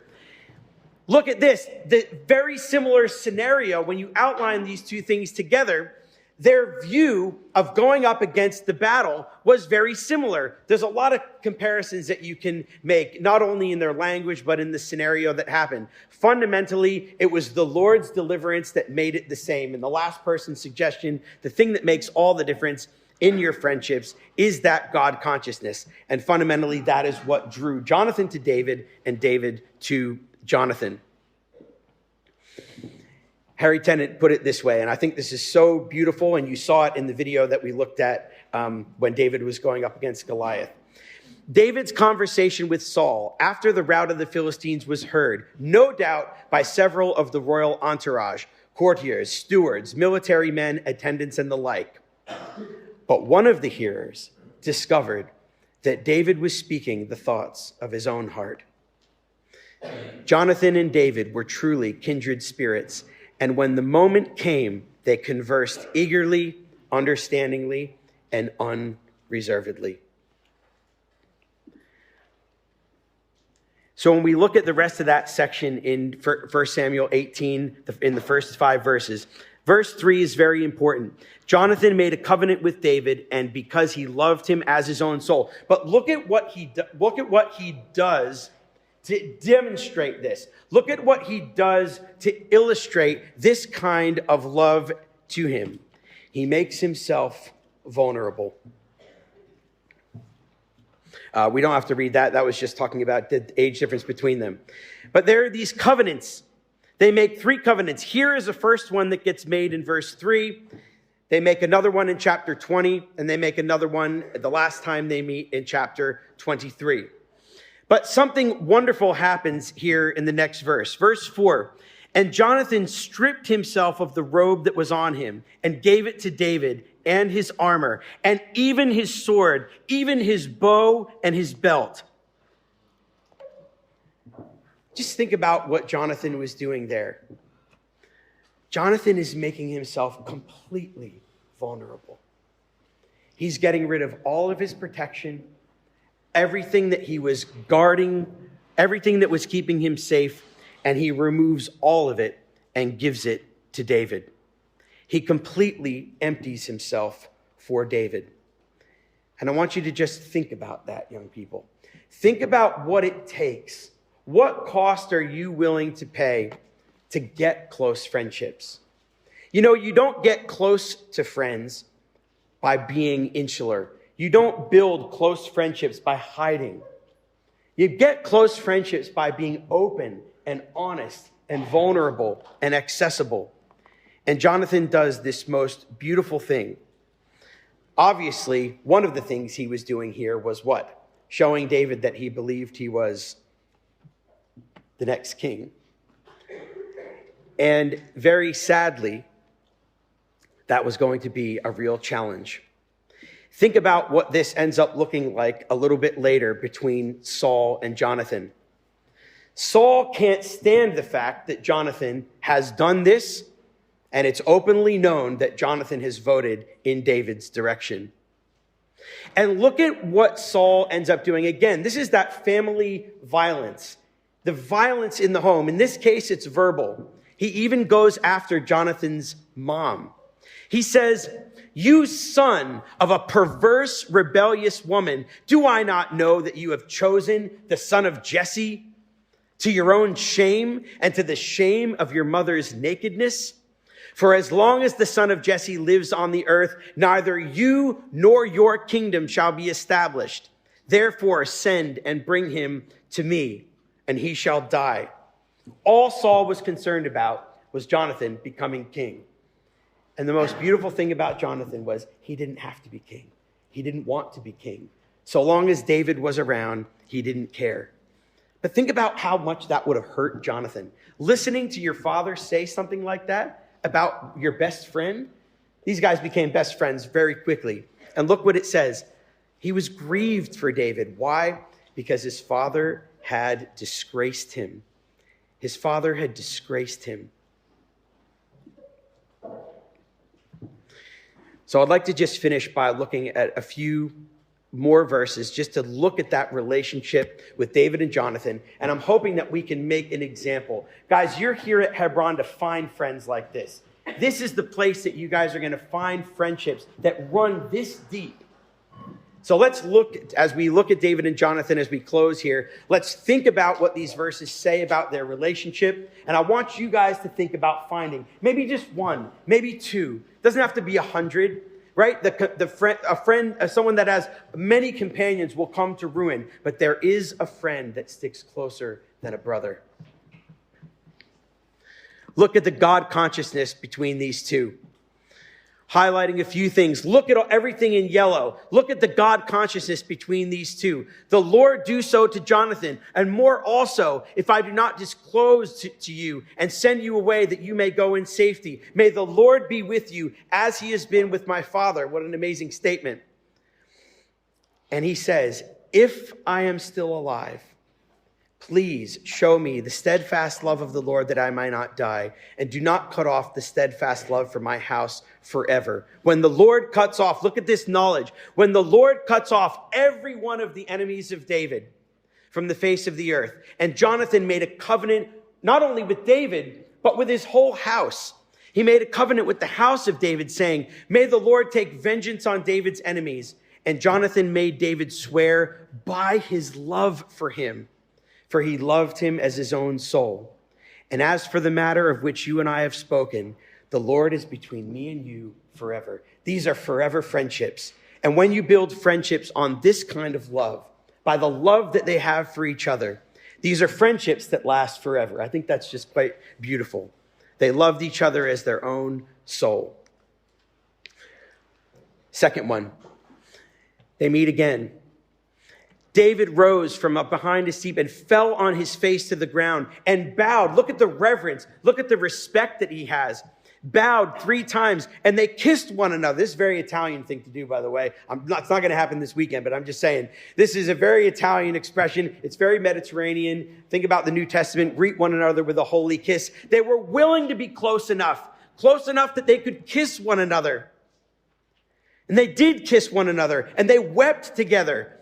David weeping the most. And Jonathan said to David, "Go in peace, for we have sworn both of us in the name of the Lord, saying, the Lord be between me and you forever, and between my offspring and your offspring forever." And he rose and departed, and Jonathan went in the city, and that was it. And here's the last one. Look at how Jonathan was able to humble himself for God's will and God's purpose with David. Jonathan, Saul's son, rose and went to David in Horesh, or the wood, and strengthened his hand in God. That was the very object of their friendship. He strengthened his hand in God, and he said to him, "Do not fear, for the hand of Saul my father shall not find you." Look at that faith that he has, that David will be what God anointed him to be. And he says, "You shall be king over Israel." And here's where Jonathan was happy to be. "And I shall be next unto you.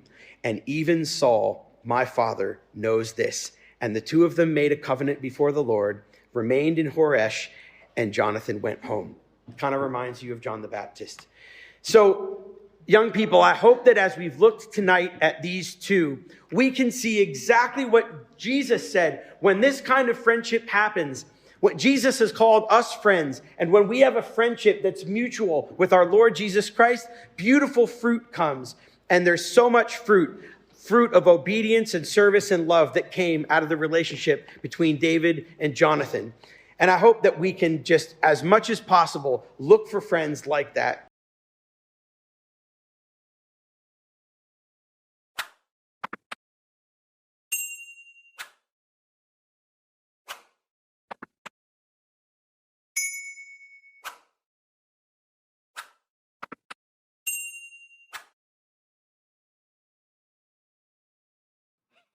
I don't know if you really understand how big David got at this point. David blew up so fast. He was on the front page of every newspaper, the gossip of every tabloid, the subject of every podcast, every post. David for King hashtag was trending on every social media platform. The guy literally broke the internet with his selfies of Goliath in his head. In the next few years were unimaginable in terms of a rise to fame. You can't even understand how big it was. He was more than a rising star. This guy was a supernova in the sky. He was enormous. He was the most popular person in Israel. He was the desire of every heart. This guy was unstoppable.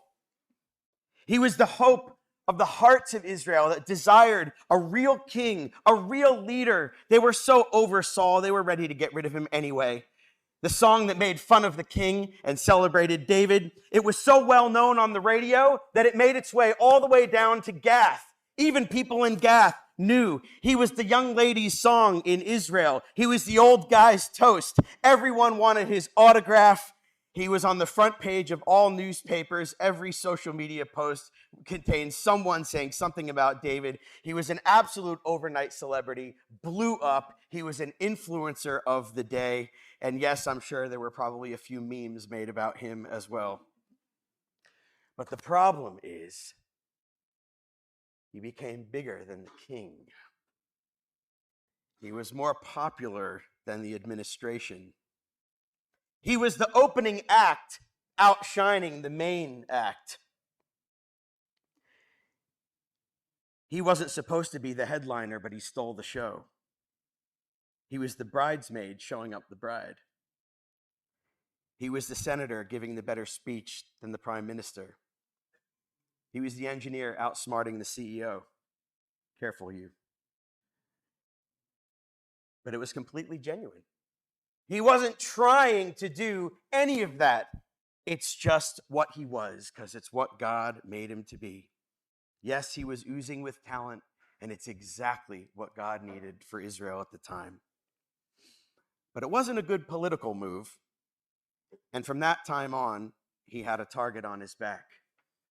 And David was going to be going through now for the next couple of sessions. He was going to be going through a roller coaster like you guys wouldn't believe. He goes from the highest of high to the lowest of low. That ruthless trust that people came to know of him was going to be tried real hard. All of his supports that he grew to trust were going to be kicked out from under his feet. You know, Psalm 59 that we had in our discussion groups yesterday, some of us were like, why on earth are we talking about Psalm 59 today? Because Psalm 59 was the first time that David actually felt it wasn't lions, it wasn't bears, it was men. And men are the cruelest of all animals. And I want you to just think as we look at this very short clip, I want you to just think for a moment what David was facing now. And as he has to leave a place of trust that he thought was a place he was safe, has now become a place of torment. He can't. He's not well. Not well. Not well, you say. Well, we shall see. We shall see. Not well. David?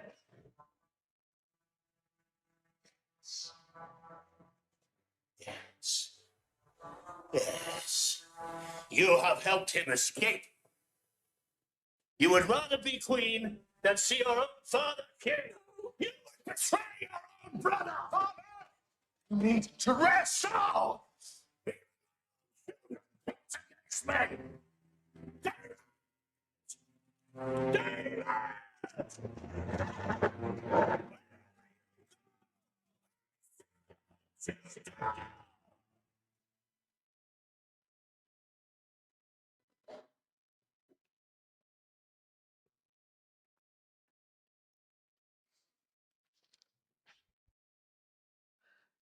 Josh Wallace once said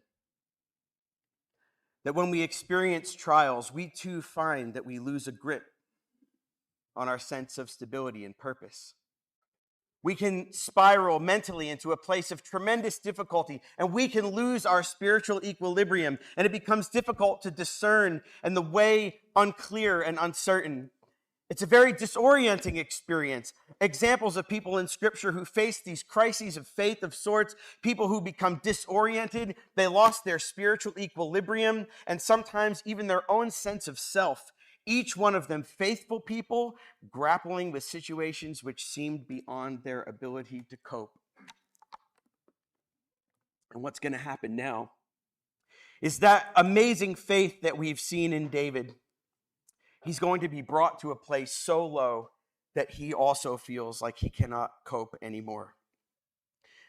When we left Jonathan saying goodbye to David in chapter 20, they swear, it says, Jonathan said to David, go in peace because we have sworn both of us in the name of the Lord, saying, the Lord shall be between me and you and between my offspring and your offspring forever. And he departed and Jonathan went into the city and off they went in two completely different directions that God had them going. So where do you go when you feel spiritually disoriented? What direction do you turn in? Where do you go? Do you turn to the world? Do you turn to social media? Do you turn to scrolling? Do you just try to bury your sorrows in nothing? Or do you go to the house of God? Well, that's exactly what David does in chapter 21. And I'm going to show a short clip here from The Chosen. But for now, we must replace this with the heart. Reuben, Simeon, Levi, Judah, Mother. Everything's going to be fine.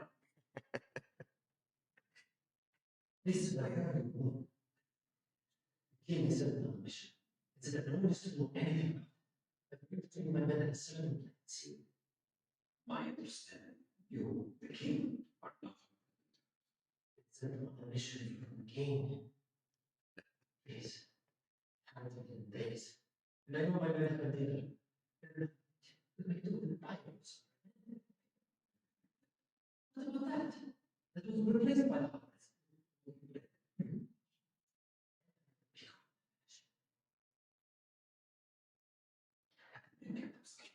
Truly, no ice. They've been in hiding and Gibeah, waiting for me for days. Must be quick. Remember, what I'm about to give you is sacred. It's more sacred. It's all to kill him. No. Something. It's called real. I can feel it. Something bigger. What is that? There is nothing bigger, more exciting than that.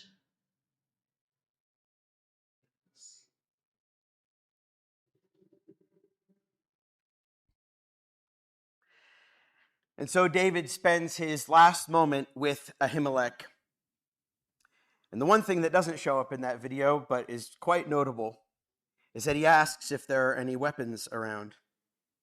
And what does he get? He gets a sword. Not just any sword. The best sword around. Goliath's sword.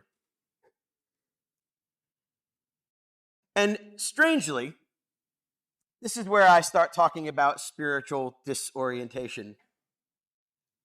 Imagine what happens next. You have in your hand the sword of Goliath. And where might you go, being the last major adversary of the Philistines, killing their hero?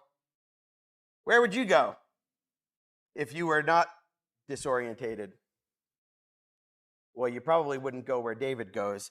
And in the next verse, verse 10 of chapter 21, it says that David rose and fled that day from Saul and went to Achish, king of Gath. Achish, king of Gath? Are you serious? And you've got in your hand Goliath's sword? What are you thinking? And of course, they say what I said earlier. They know all about the song. They know all about the conflict with Saul. And perhaps that's one of the reasons why they accepted him. But David began to be afraid in verse 12. David took the words to heart and was much afraid of the king of Achish, the king of Gath. And so what does David do? Does he pray before God? Does he take a spiritual perspective? Does he look for God's deliverance? No. What does he start to do now?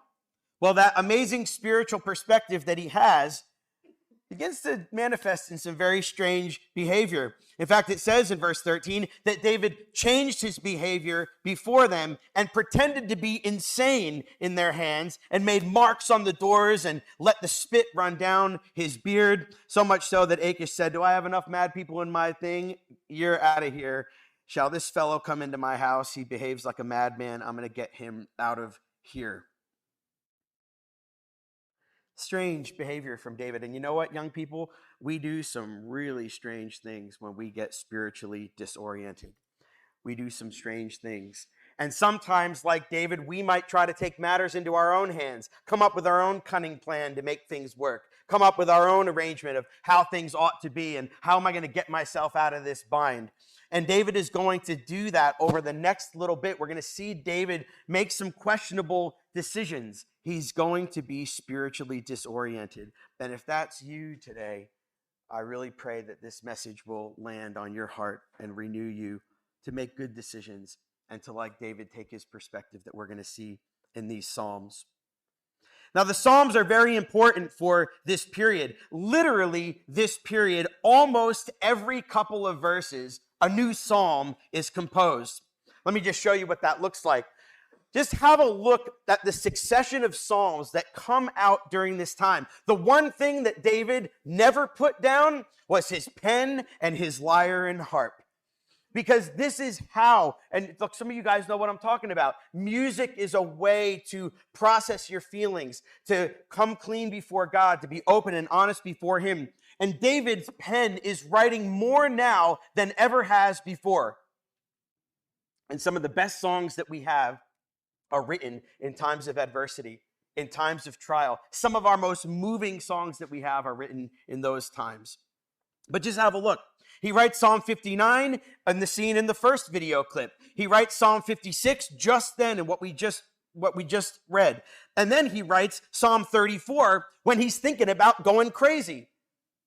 When he changed his behavior before Achish. He writes Psalm 34.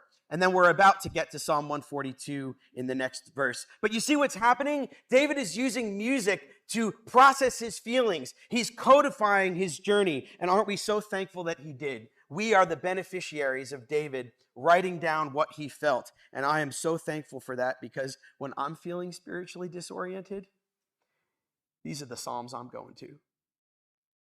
When I'm feeling like I don't have my feet, I'm going here. And I'm asking you guys to do that too. Don't go to your phone. Don't go to Insta. Go to the Psalms.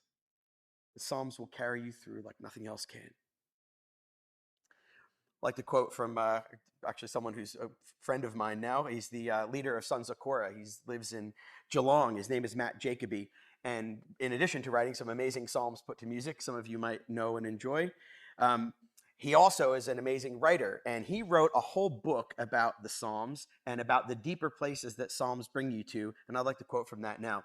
Many of David's Psalms were written during the painful fugitive years when, though having been given the divine promise of kingship, he lived as an exile, often in caves in the desert. The agony of David's weight lay largely in the fact that the kingship promised to him by God seemed so imminent. He had been anointed by God's prophet. He had defeated Israel's enemy. These were the customary rights to become a king, but they had not landed him where he had expected. And that might be you guys today. You ever make a series of good choices that you think is the right decision for God, and you feel like you got left high and dry? You ever feel like Joseph, like you made all those good decisions and you land up in prison? You think, God, what are you talking? What's going on? You shake your fist at the sky. You start yelling at God. You think, what are you doing? I did everything right here. This is my reward for my service to you. And that's why it's spiritually disorienting.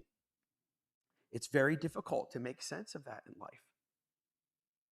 When you think you did all the right things, you think you made all the right choices, and you get landed in prison or in a cave, alone, destitute, sad, weary and worn and sad, as we're going to sing later in hymn 330, weary and worn and sad. That's what I get for making good godly choices.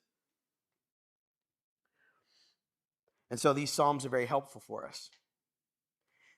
And one of the things that David does, I feel, through these Psalms, particularly in Psalm 34, which is going to be our discussion group later. In Psalm 34, he has perspective.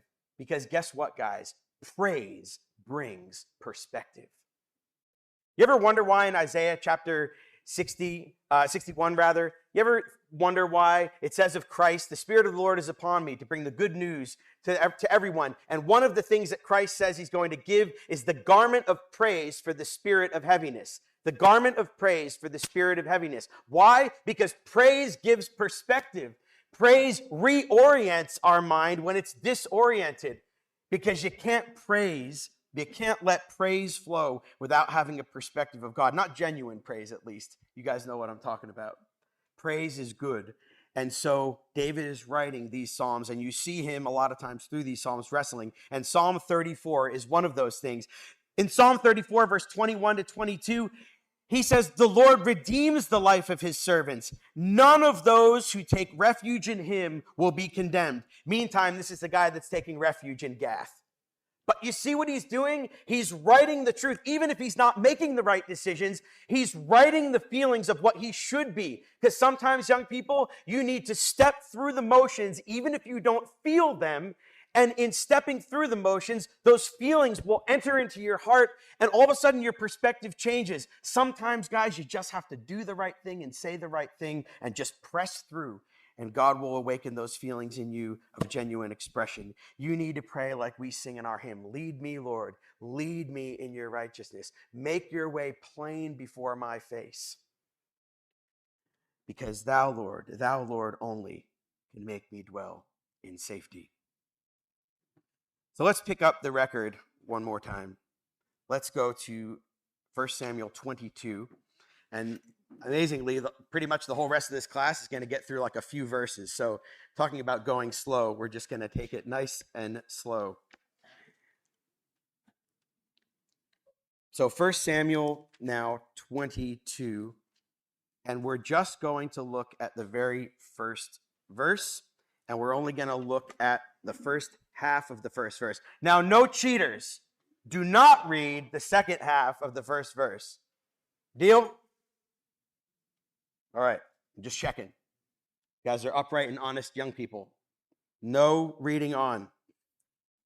David departed from there, that is Gath, and escaped to the cave of Adullam. Now, where is that? Let's just have a quick look-see here. So again, just try to orient yourself in Israel. He's over here in Gath, and he escapes to the cave of Adullam. One thing that's important to notice, he's relatively close to Bethlehem, kind of like a triangle. I think this is quite interesting. It juxtaposes going to Gath or going to his hometown. I think that's interesting. Make of it what you will. But suffice it to say that for the second half of the verse, which you haven't read yet, we are going to see why this is quite important here. So David is in the cave of Adullam. Now I want to talk to you a little bit about that. So anyone been to Israel before? Okay, anyone been to the cave of Adullam? Or what you thought was the cave of Adullam?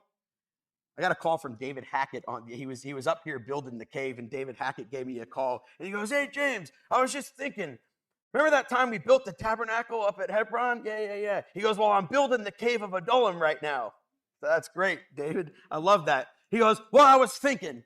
And he started telling me about how he saw the real cave of Adullam not too long ago. And it's true. The real cave of Adullam is on the top of a hill that overlooks, guess what? The Valley of Elah. It overlooks the place where David took Goliath. And you sort of wonder why he goes there. Does he know about this cave?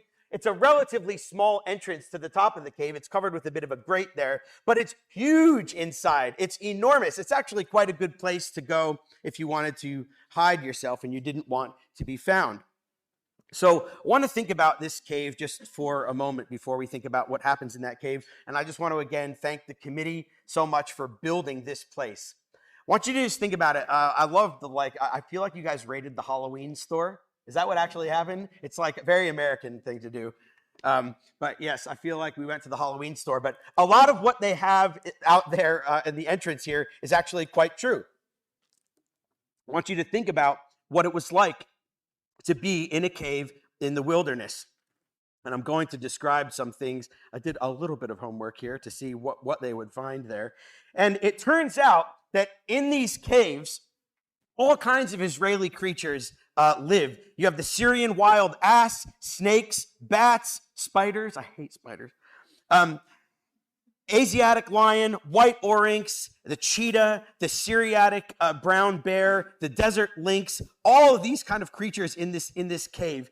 And it could be a very scary place. And obviously it's dark. It's not like they had a cell phone with a light on it at that time. So it's dark. David probably doesn't want to be found, so he realizes he's in the dark. And he's there for a while. But guess what? That showbread that Ahimelech gave him eventually ran out. Showbread was gone. And then he starts thinking, I got to stay here, but I can't stay here or I'll die. But outside, I've got a bounty on my head. And now he's wrestling with God's promise. Where is the anointing? Where is the anointing oil? Thou anointest my head with oil. My cup runneth over. Really? Now? How's it feel in the cave? Is your cup running over now? And so he pens Psalm 142. And we're going to read the whole thing. Not that it's very many verses, but just so you know. Turn to Psalm 142. Now, as you guys know, many of the Psalms have these headings, and that's how we get that table that I put up before. And there's 2 Psalms that describe David in a cave. One of them is Psalm 142. Now, I believe Psalm 142, because of the mental state shown in Psalm 142, I believe this is the Psalm of the cave of Adullam. And I believe that Psalm 56 is the Psalm of En-Gedi, which we'll come to a little bit later when he is in the cave there. 57, rather. So Psalm 142, try to get your mind connected here to David's, I'm going to say depression, and I'll let you make the conclusion on that. With my voice, I cry out to Yahweh. With my voice, I plead for mercy from Yahweh. I pour out my complaint before him. I tell my trouble before him. When my spirit faints within me, you know my way. In the path where I walk, they have hidden a trap for me. Look to the right and see. There's no one who takes notice of me. No refuge remains for me. No one cares for my soul. I cry to you, O Lord. I say, you are my refuge, my portion in the land of the living. Attend to my cry, for I am brought very low. Deliver me from my persecutors, for they are too strong for me. Bring me out of prison, that I may give thanks to your name. The righteous will surround me, and you will deal bountifully with me.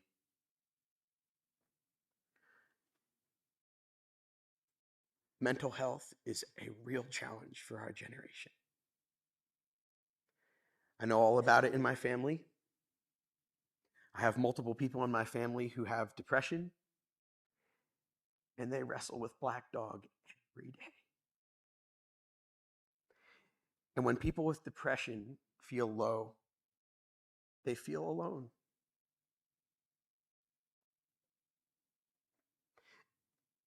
They feel like they're in prison. I can't even look at some of you. I know some of you feel that way. I know what it's like to have family end up in the hospital because they just don't want to live anymore. And some of you have been there. When you feel like no one cares for your soul, you just feel like there's nobody, I'm just alone. Your spirit is faint. You feel like everyone's hiding a trap for you. And then you cry to God, you say, bring me out of prison. And David was like in a real prison. He was in a dark, cold, barren, cavernous space. He's in jail. And I know some of you feel like you have a life sentence to this kind of mental challenge. I get it. But I'm sorry. But this psalm tells you where to go. This psalm gives you the perspective. This psalm tells you what to do. Cry to him. Don't be silent. Use your voice. Look what it says in verse 1. With my voice I cry out. With my voice I plead. If you have to yell at the sky, yell at the sky. At least you're talking to God. At least you're talking to him. And that's your perspective.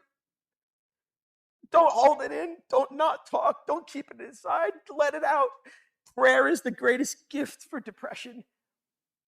And not only prayer to God, but to each other. And that's exactly what David is hoping for. Look at the end of verse 7. He's like, the righteous will surround me, and you will deal bountifully with me. Turn back to 1 Samuel. Now you could read the second half of the first verse.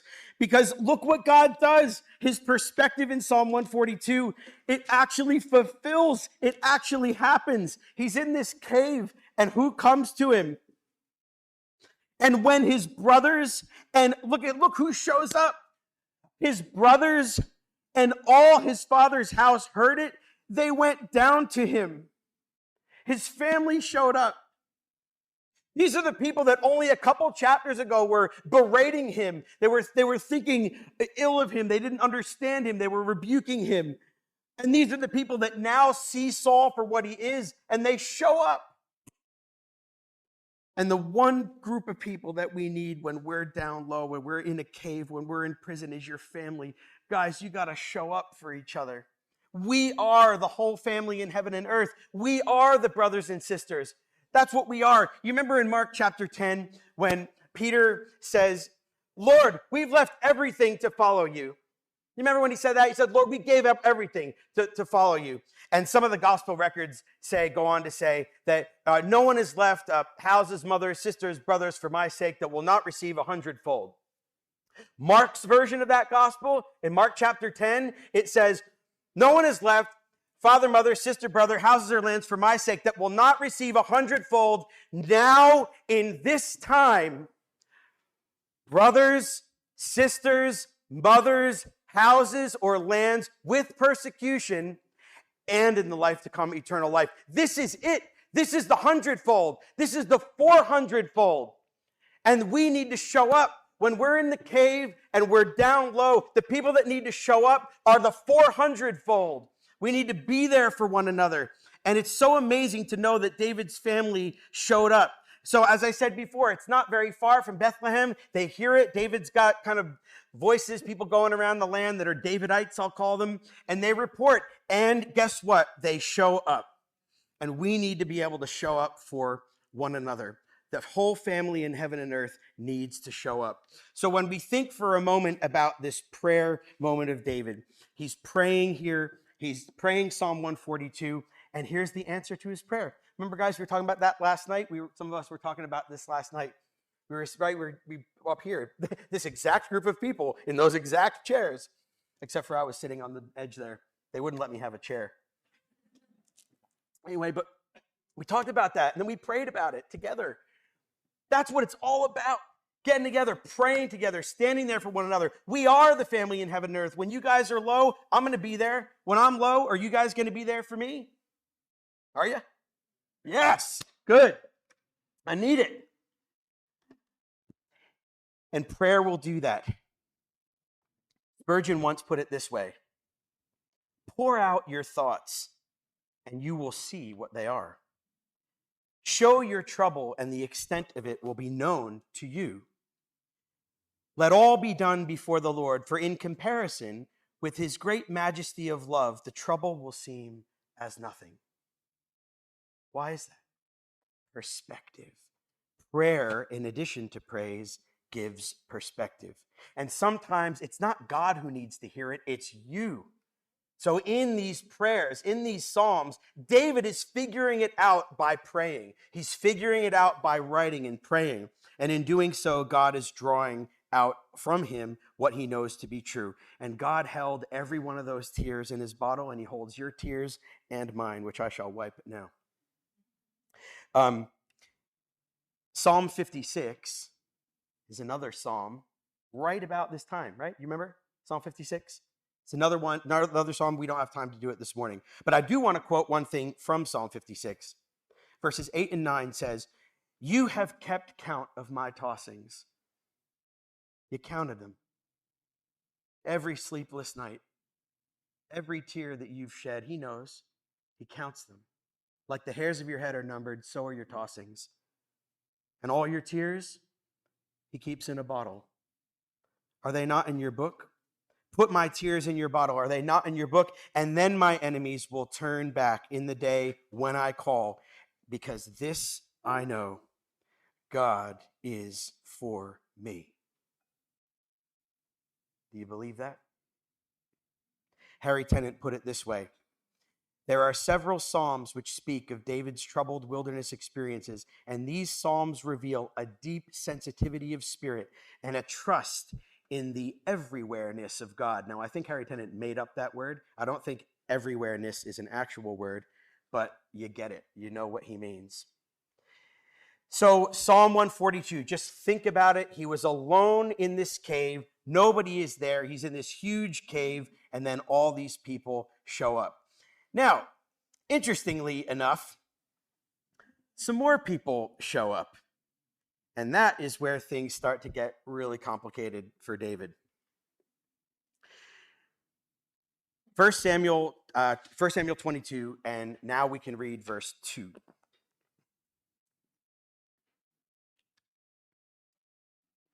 So remember, he's alone in the cave. His family shows up. But now a whole bunch of other people show up, which he probably wasn't expecting or asking for. And it's not exactly the people that you want to show up when you're feeling depressed and downtrodden and downhearted. But nevertheless, they come. And look who shows up in verse 2. And everyone who was in distress, everyone who was in debt, and everyone who was bitter in soul gathered to him. You just think about that. You just think about that for a moment. David's praying to God, and he's saying, the righteous will surround me. So his family show up, and he says, I get it, got it. Jesse, he's good. My brothers, they were all right, but they've come around. They've come around. They understand. The righteous will surround me. Not 400 frustrated, discontent, poor, angry individuals. And guess what, guys? As part of David's transformation to be a king, it was one thing to be a shepherd of 400 sheep. And I don't know how many his brothers said, oh, he's taking care of those few sheep. Let's assume that it was a few. This is the best fulfillment then of Jesus saying, you have been faithful over few things. I will make you ruler over many things. He's going to go from a few sheep to 400 sheep. And as we saw in our first study, we know that's how he looked at God's people. 400 distressed, in debt, and discontent people. What a motley crew. What a ragtag group of frustrated people. But by now, all David knew was on the fringe. He really didn't know what was going on. And when these guys started to tell David what was actually going on, how did these people become distressed and in debt? How did they become that way? 1 Samuel 8, verses 10 to 18, because Saul had sapped the land of Cash, took all of their men, built his kingdom, and that's exactly what Samuel said would happen. He said, let me show you the ways of a king. You want a king? You really want to you want to have a king like all the nations? Let me show you what he's going to do to your kingdom. Why were they that way? Because of Saul. And as David started to hear these stories from these men, he started to have compassion on them. He started to really feel for them. He started to really understand what it was like to be under Saul outside of the royal household, even if he was running for Saul. I don't think he really understood how bad things had gotten in Israel at that time under Saul. And it says, and David became captain over them. David became captain over them. You know, sometimes when you're feeling down and you're feeling out of it, your family might recalibrate you, but the best thing to do is to do something. God gives us projects. There's endless things to do in ecclesial life. Rather than sitting in a corner and pining away in your sadness, move, do something, and God might be giving you an opportunity to rise up through your sorrows, right? You think about the cave. I got kids, so I just think about it. Look, a deep, dark, gloomy cave. We can't go over it. We can't go under it. We have to go. Exactly. It's good. I'm glad your parents read you that book.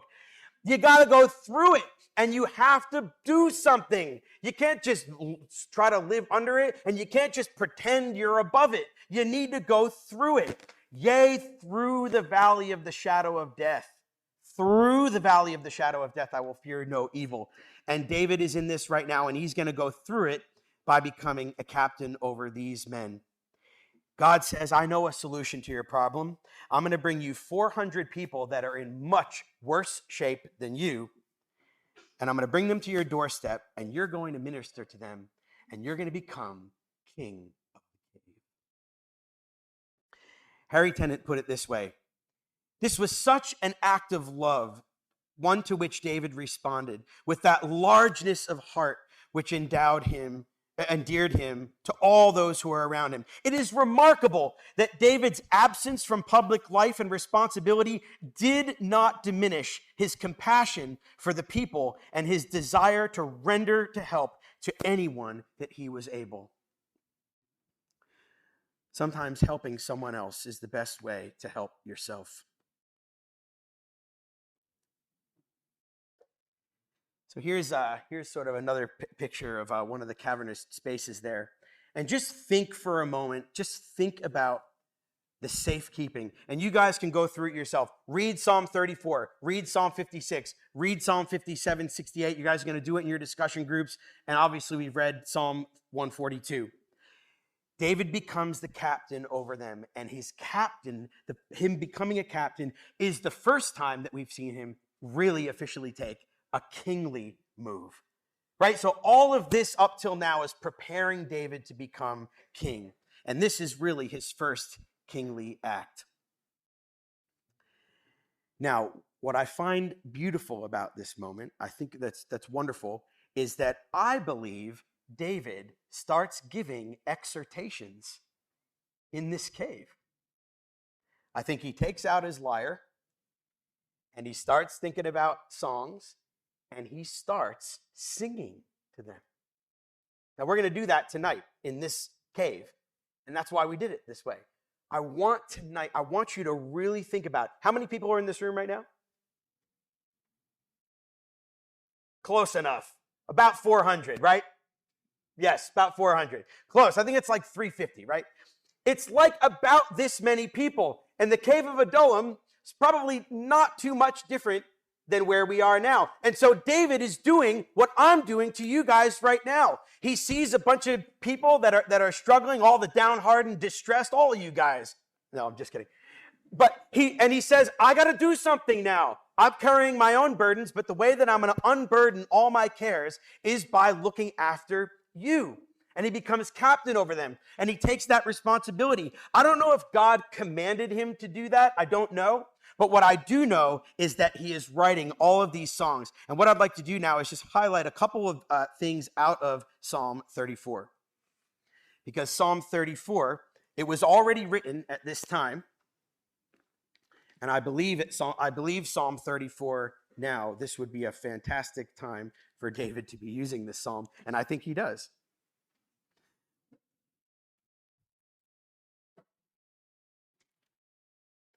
So the context of Psalm 34, we know that he's already written this psalm because he wrote this when he changed his behavior before Ahimelech. And he's talking about God's answering of his prayer.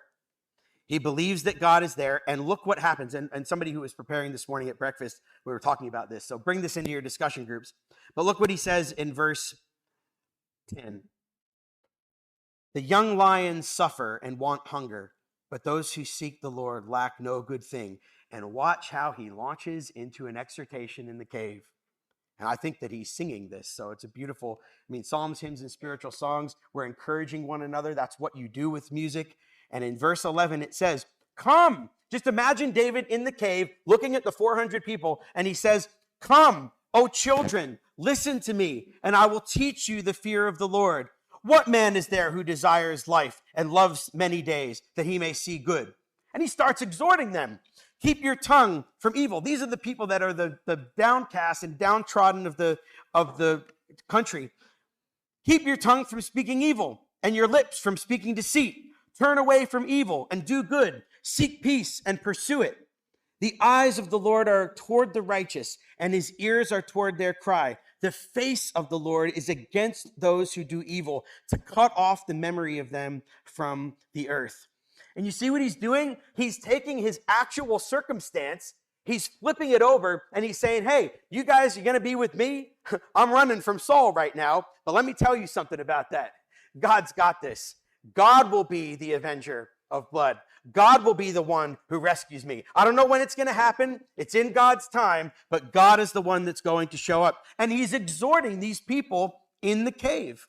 It is phenomenal.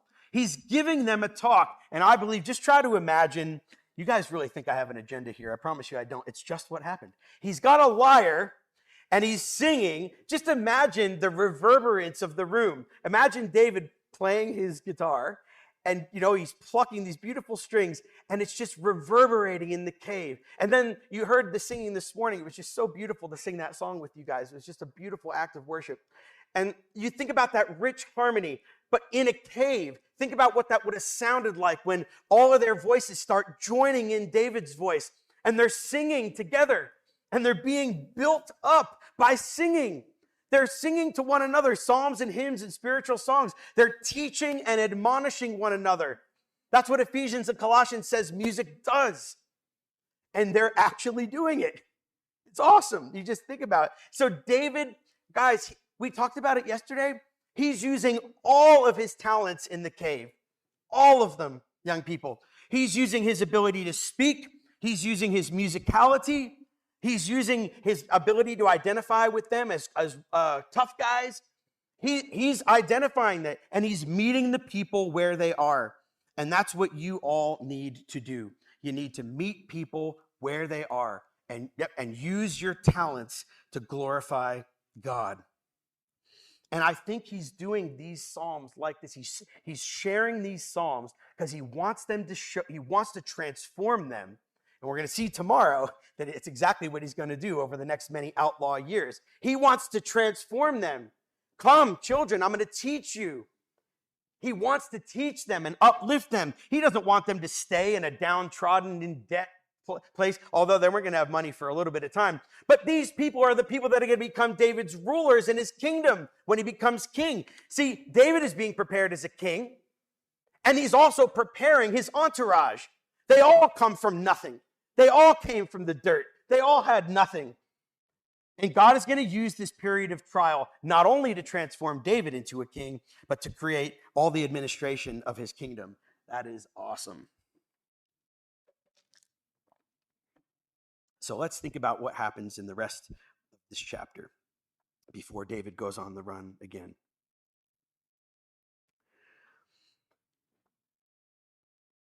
Turn back to Psalm 20, 1 Samuel 22.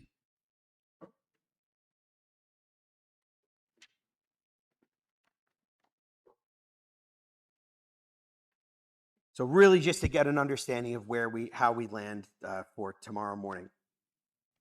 But 1 Samuel 22, you finish that rest of that passage, and look what happens. David becomes captain over them, and they're with him about 400 men. So David goes from Mizpah to Moab.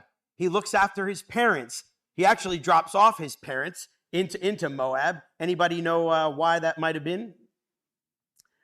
Just think again, go back to that genealogy. What makes him bring his parents over to Moab? Well, he's not going to leave them with anyone in Israel, and he certainly changed his mind about going to Gath. But guess what? David has a mixed lineage. He might even have some blood relatives there. And all he's got to do is drop the great-grandma Ruth story and talk about Rahab and talk about the whole lineage. But if he mentions Ruth, he's good. So he goes there. He drops off David. Now look what the prophet Gad, like out of nowhere, God needs to say something to him. And out of nowhere, Gad shows up.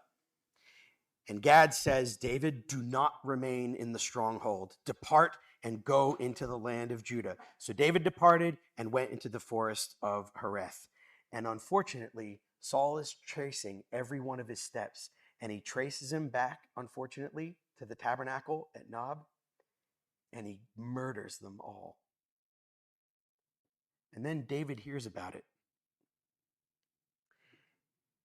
Think about the emotional roller coaster that David is on now. He now realizes that a poor decision of his, a decision that he thought might have been correct, but had he thought about it a little bit more, he might have known Saul and done something different.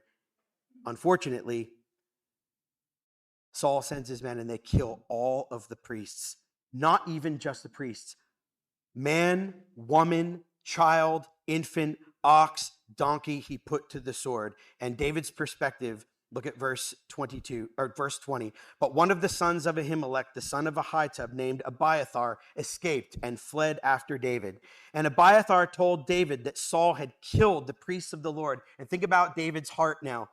David said to Abiathar, I knew on that day that when Doeg the Edomite was there, that he would surely tell Saul, and I have occasioned the death of all the persons in your father's house. But what does he say? He can't look back with regret. He can't look back on distress. He's got all of these people to look after. And what does he say? He says, stay with me and do not be afraid. For the one who seeks my life seeks your life. And with me, you shall be in safekeeping. As we approach these memorials now, and we think about when we take these memorials, I want you to think about what you carry this morning. I want you to think about the Lord keeping you in safekeeping, because he said, did he not? Come to me. Just like they went to David. He said, come to me, all who are heavy laden, and I will give you rest. Take my yoke upon you. I'm going to do life with you. Learn from me, for I am gentle and lowly in heart, and you will find rest for your souls. For my yoke is easy and my burden is light. And when he did that to people, they accused him just like they accused David. The Son of Man came eating and drinking, and they said, look at him, a glutton and a drunkard, a friend of tax collectors and sinners. And he wasn't that concerned about that.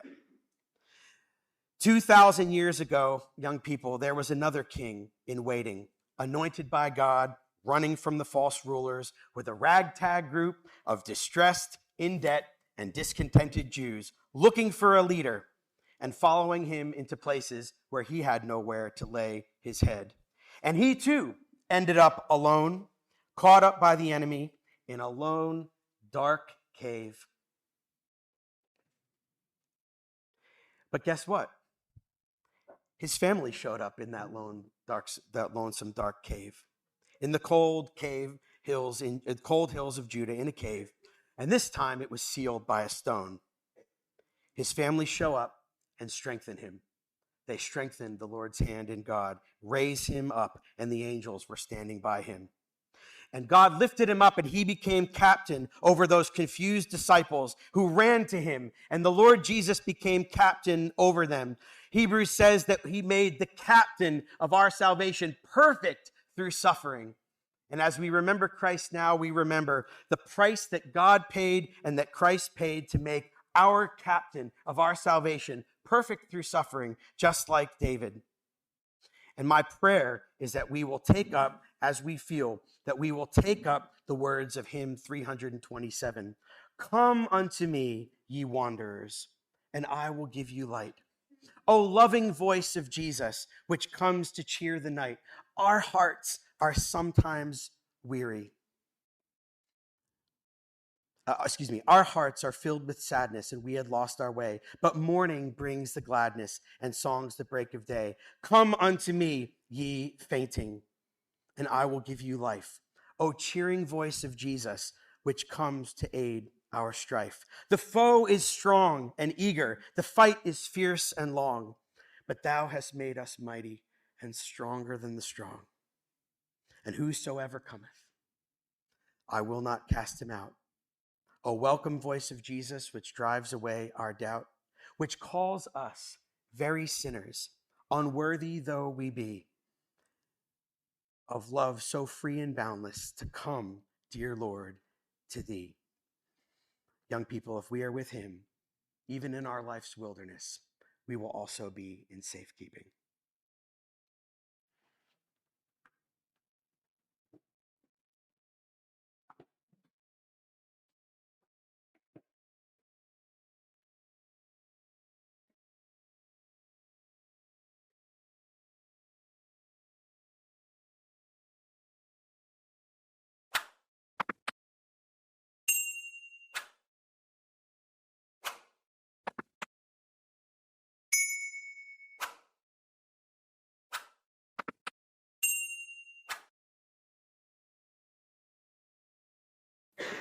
Music is such an incredible gift. It can bless, it can encourage, it can teach.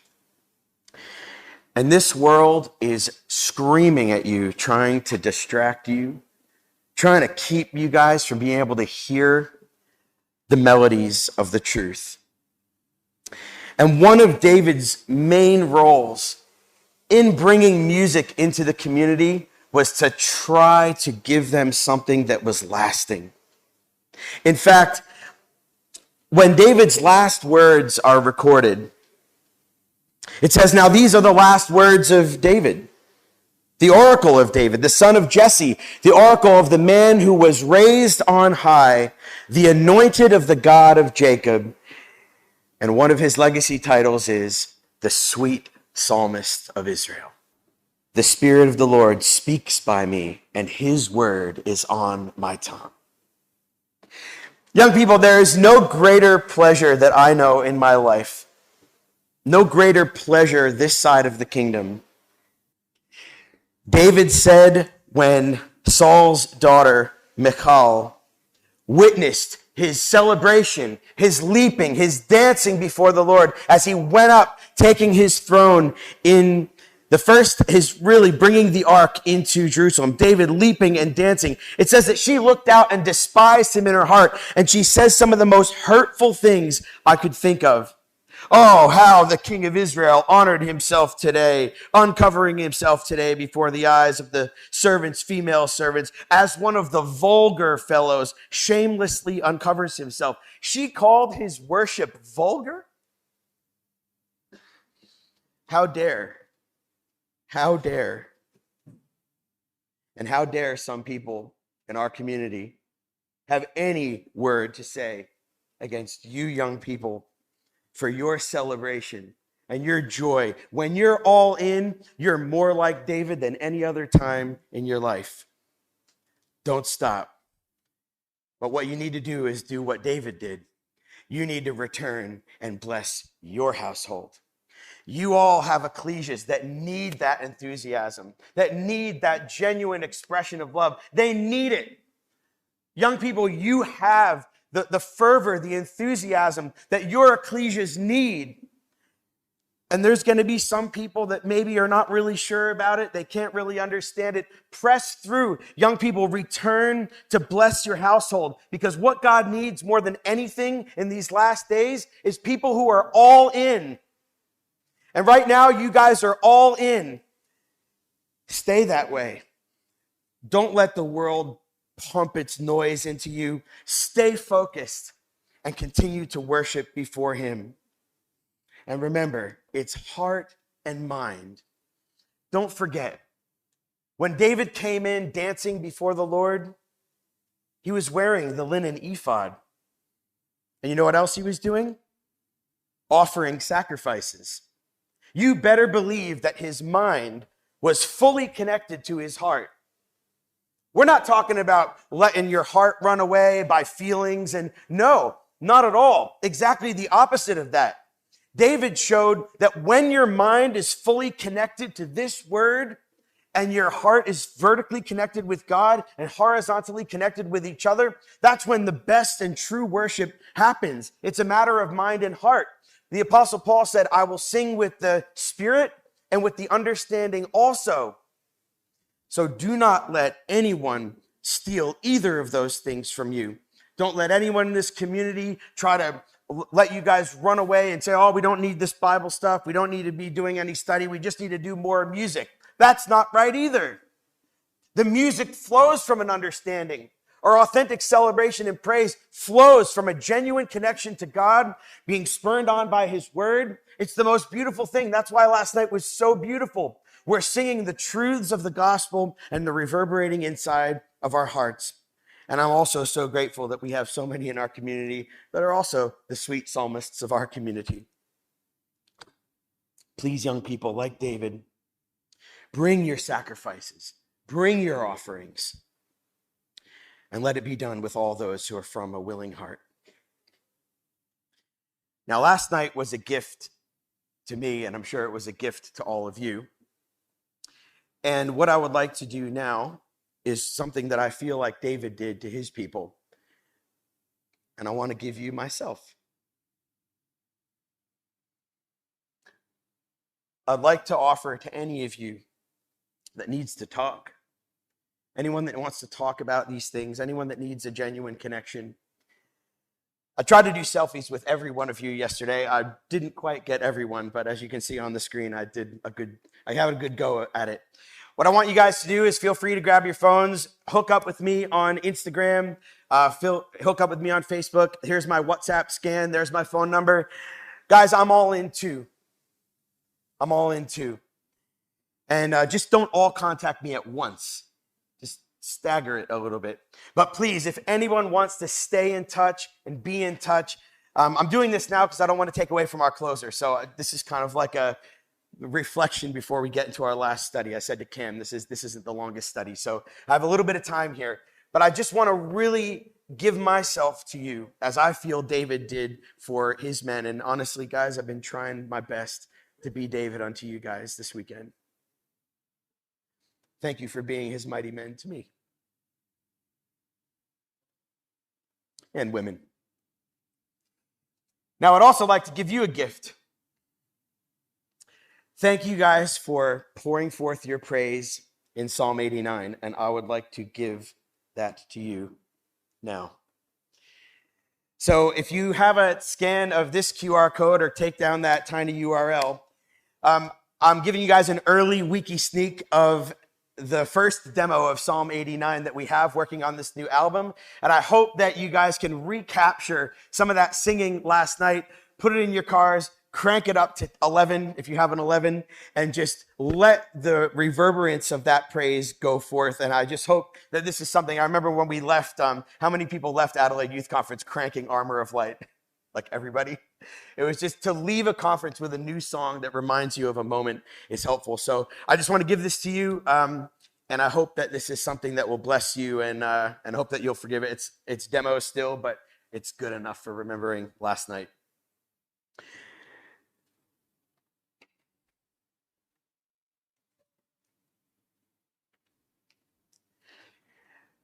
So it's a tough time now we enter into this outlaw period of David's life. Psalm 23 is beginning to really fade now. He's got his 400 men. He's come out of the cave of Adullam. But man, there is like a tornado behind him. All the priests are dead. He's by himself. He's lost his wife. He's pretty much said goodbye to his friend. He's lost his job. He's lost his position in society. His family is now gone off into Moab.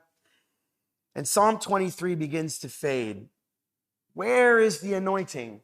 When will I become king? Where are the green pastures? Where's the quiet waters? And it went for a while. In fact, one writer observes that it could have been like 3 or 4 years from the outset, and the outlaw period, like 2 to 3 years. This wasn't like 2 to 3 weeks. It's like 2 to 3 years. Like, that's like every season, like 2 to 3 times. That means like the coldest colds of winter, the hottest hots of summer, being thirsty, being tired, being hungry. Like, this is a long time. And I don't know how you guys feel, but this is when God really gives the most power to David. He gets actually empowered through this period of persecution. And young people, there's power in persecution because you have to hold on. You have to grip on. You have to chain link with God. And it's the only way that David was able to get through this period. And I want to kind of give you a bit of a view. So 2 to 3 years, that's the length of time of this outlaw period. But let's just see where. It's not just a length of time. It's kind of like the tabernacle in the wilderness. Remember that chapter in Numbers where it says sometimes they were there for a day, sometimes a week, sometimes a year. They never really knew when the pillar of fire was going to go up and start moving them around the wilderness. And this is kind of like David's outlaw period. He doesn't really know. Wherever he is, he never really knows. Remember we saw yesterday, Gad came to him and said, hey, you got to get out of the stronghold now. You're going to see it happen again today. Fundamentally, David is in a real period of unknown. Are you guys in kind of period like that? Kind of in a period of your life where you're just not really sure where God's bringing you, where you're going to go next, what path you're going to take, where you're going to move, what job you're going to take, what friends you're going to make, what girlfriends, boyfriends you're going to try to make. This is a pretty good place to find companions, by the way. This is good soil here. I'm just saying, there's some very high quality people here. But you might not know, you're just not sure where God's bringing you. And David is all over the place. If you sort of trace this period of David's life, he really is here, there, and everywhere. Not trying to make a joke, he genuinely is. But if you look at the period and you look at the locations, it's actually pretty important not only to understand the length of time and the geographic locations, but to understand what it's actually like there. This was not an easy land. These are not green pastures and quiet waters. In fact, there's not a whole lot of water here except a big salty lake. So let me show you a little bit about what that looks like. So I told you guys at the opener that I'm going to tell you guys a little bit about Israel. Hopefully you guys enjoyed seeing some of the singing and dancing last night. Well, in Israel, it's not all singing and dancing. A lot of Israel is very barren. So I'm going to just show you a few photos here. Hopefully you guys can see them on the screen on the side. So me and Tim Billington, when we were doing some work for the Bible magazine in Israel, we were filming about the settler Jews. And that was where some of those videos from last night came from. And we got to spend a pretty good amount of time in this very area where David was an outlaw. And I just want you to just have a good look at some of these photos. First of all, the cool thing was just taking your Bible and driving and finding places and trying to just figure out where these guys were. It was quite interesting. But when you think about where David's men were hiding, and when they were running to and fro, there's actually tons of cavernous spaces just like this. And it's not that easy to get to them. So this is kind of like lesson 101. It's like when you see a place to hide, hiding places are not that easy to get to. And it took a little bit of hiking. Now, I didn't come dressed for Adelaide weather. I came dressed for Melbourne weather. I literally had to go out and buy this shirt yesterday because I had like no short sleeve shirts. Like I've lived in Melbourne for too long. But like I was in sandals and I completely miscalculated how easy it was to actually navigate this terrain. But what you're looking at there this is actually near the Dead Sea. These are actually the caves of Qumran. That's where the Dead Sea Scrolls were found. This is kind of the area where David is. And some of these cavernous spaces are quite interesting. Some of them are deep caves like the cave of Adullam, and some are more just these kind of like cavernous, craggy spaces. You can see kind of some of the photos here show you a little bit about what that looks like. Now, I'm not the largest person in the world, as has been noted umpteen times this weekend. Yes, I'm 5'4", by the way, for the record. That's the number. So I'm not the biggest person in the world. But like these cavernous spaces are huge. And it was interesting, even to get into some of these places took a lot of effort. To get into a hiding place actually took some effort. But once you got there and you peered out of some of these caves, it was quite beautiful, actually. It's quite peaceful. And I kind of just imagine, we had in the video last night, they did an amazing job. First of all, I'm giving a clap to everyone who produced the production side of last night. This is a gratitude clap. You can do gratitude claps. And last night, that video that showed David, his thoughts, wrestling with memories of Saul, looking out upon the rain. Sometimes it looked like this. Sometimes it was pouring rain. He had all the seasons in one. And there were once in a while, there were small places that had water. Once in a while, you'd find a place with a spring and a stream, and you just see these kind of little small amounts of green just pop up in the desert. And one of the places that David's men are going to go is En-Gedi. And En-Gedi also has a spring. And I think this is probably a place where they spent a fairly good amount of time. And it's quite amazing. When you go there, you're there, and all of a sudden, in the middle of this desert, there is water, and there is growth where there is water. To me, David learned a lot about worship in the wilderness through literally this terrain. Turn to Psalm 63, and we're going to read the first 8 verses. And literally, Psalm 63's title, again, look at the titles. Where is he? A Psalm of David when he was in the wilderness of Judah. So this is kind of like a generic psalm. I don't know when this was written. I don't kind of have any hypotheses about that. But he's certainly writing this in the wilderness, or as someone mentioned yesterday, maybe he was reflecting on his time in the wilderness. Not sure. I think he probably wrote it when he was there. But here's what he says while he's in this geographic locality. O God, you are my God. Earnestly I will seek you. My soul thirsts for you. My flesh faints for you, as in a dry and weary land where there is no water. So this is a spiritual reflection on his actual circumstance. This is what he actually was facing. He was actually thirsty. He was in a dry and weary land where there was no water. But what does he do when he's in a period of life that's like that? Verse 2 says, so I have looked upon you in your sanctuary, beholding your power and glory. Is he anywhere near the sanctuary right now? Nope. But he still can look there. He can see it. He remembers when he went back and visited the tabernacle. He can see it in his mind's eye. And that's a lot of times the trick. Maybe for you this weekend is a sanctuary. And maybe when you're feeling dry and weary and you're in a parched land and you're thirsty or hungry for God, maybe you can go back to God's sanctuary in your mind and you can remember Hebron, or you can remember end of years, or you can remember study week or Manitoulin, or some place that was a sanctuary for your soul.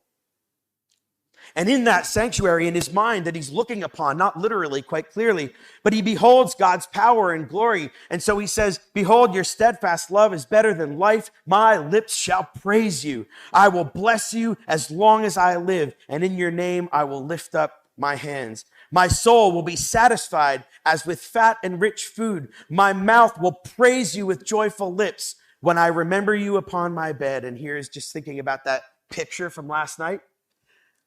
When I meditate on you in the watches of the night, you have been my help. And look at the reference now to the sanctuary of God. He says, for you have been my help, and in the shadow of your wings I will sing for joy, and my soul clings to you, and your right hand upholds me. When David was in this challenging place, he still was able to praise. We're going to sing, blessed be your name. Now, we're going to sing that it's at the end of this one, right? Yep. We're going to sing, blessed be your name. When we first recorded blessed be your name, like when I was your age, very, very long time ago, we really needed that song at that time. And it was actually a time when my parents were going through their divorce. And I did not want to praise God. I did not want to worship him. Nothing in my soul said, oh, I love God. I want to pour out my worship for you. And as we were singing that song, remember it says, every blessing you pour out, I'll turn back to praise. Right? Anyone know the words that come after that? What is it, Miriam?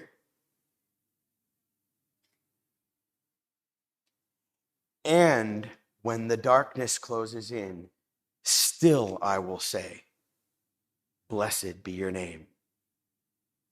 You know, we had the meditation last night on praise you in this storm.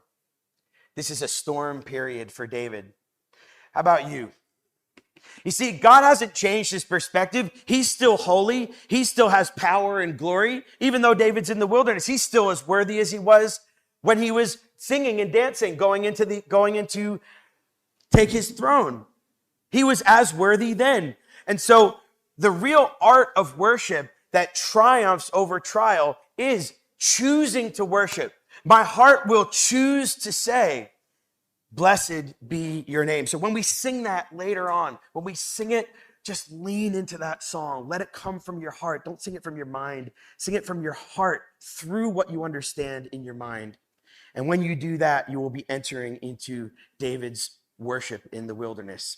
And so, young people, this period, as we trace David's wilderness steps, this period really is a parable for life. And I hope that as we read it, we can read it with a fresh understanding. I wasn't going to do this, but I'd like you to just flip over to Psalm 57. It's just like two-page flips to the left. Because Psalm 57 is when he is in En-Gedi. So Psalm 142, cave of Adullam. Psalm 57, it's another cave. To me, because of the posture of his heart in this psalm, I think this is the cave of En-Gedi. Now, I want to just think about this for a moment. he says the same kind of language in verse 1. Be merciful to me, O my God, be merciful to me, for in you my soul takes refuge, and in the shadow of your wings I will take refuge till the storms of destruction pass by. That's the storms of life, guys. That's praise you in this storm from last night. He's saying, be merciful to me. Show me mercy because in you I'm taking refuge. And again, he's thinking about the temple, right? He's got the shadow of the wings over the ark. He's thinking about the safety that he has. Didn't we sing that in our opening song? For you, O Lord, you alone make me to dwell in safety. When you guys sing that hymn, just think about this study. Now, what is he thinking about in terms of God? Look at verse 5. He says, be exalted, O God. It's a chorus. It comes up in verse 11 as well. Be exalted, O God, above the heavens, and let your glory be over all the earth. They set a net for my steps, and my soul was bowed down. They dug a pit in my way, but they have fallen into it themselves. My heart is steadfast, O God. My heart is steadfast. He repeats it. And that's what God is looking for in the wilderness time. He's looking for you to be steadfast.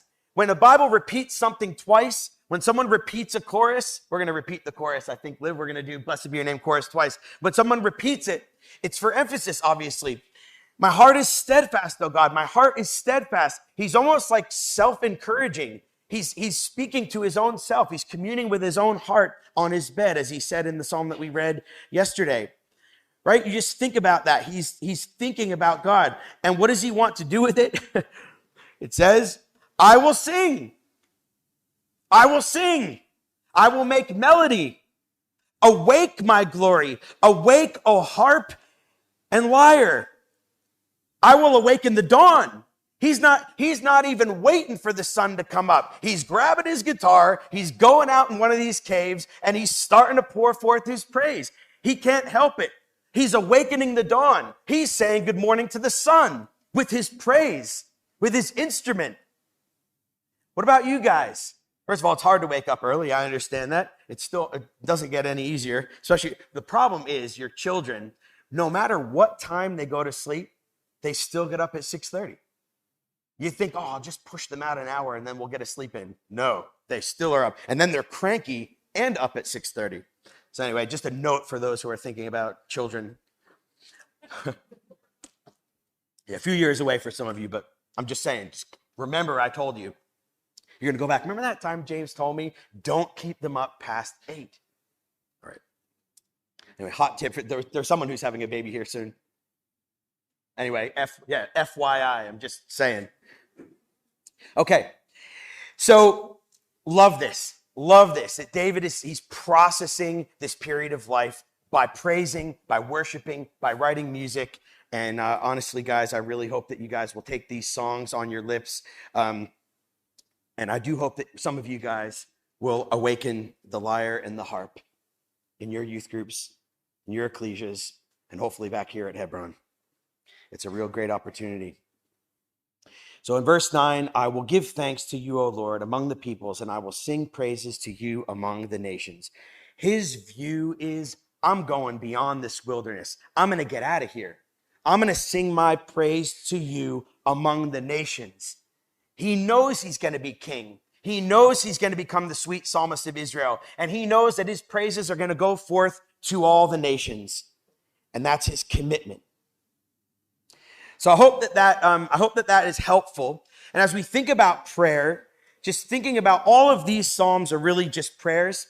They're prayers put to music, and some of them are maybe poems that he recited. But God knew what he was thinking. He didn't have to write. He wrote for himself and for the people that were with him, but God knew. One writer put it this way: the Lord needs not the tongue to be an interpreter between him and the hearts of his children. He that hears without ears can interpret prayers not uttered by the tongue. Our desires are cries in the ears of the Lord of hosts. See, young people, God knows what you're feeling. God knows your heart. He knows your cries. He hears everyone. He keeps them in his book. He holds your tears in his bottle. We pour it out that we might be lifted up, that we might be filled. So please, praise God in the storm. God already knows. He wants you to praise for your sake. All right, so what happens for the next number of years here? Well, David is going to this 2 or 3 year period. All of what we just said characterizes, honestly, the whole period. But unfortunately, as we said before, David doesn't have much support other than these 400 men. All the support that he wished he would have had isn't there. So I want to ask you, who would David have wanted to be with him in the cave?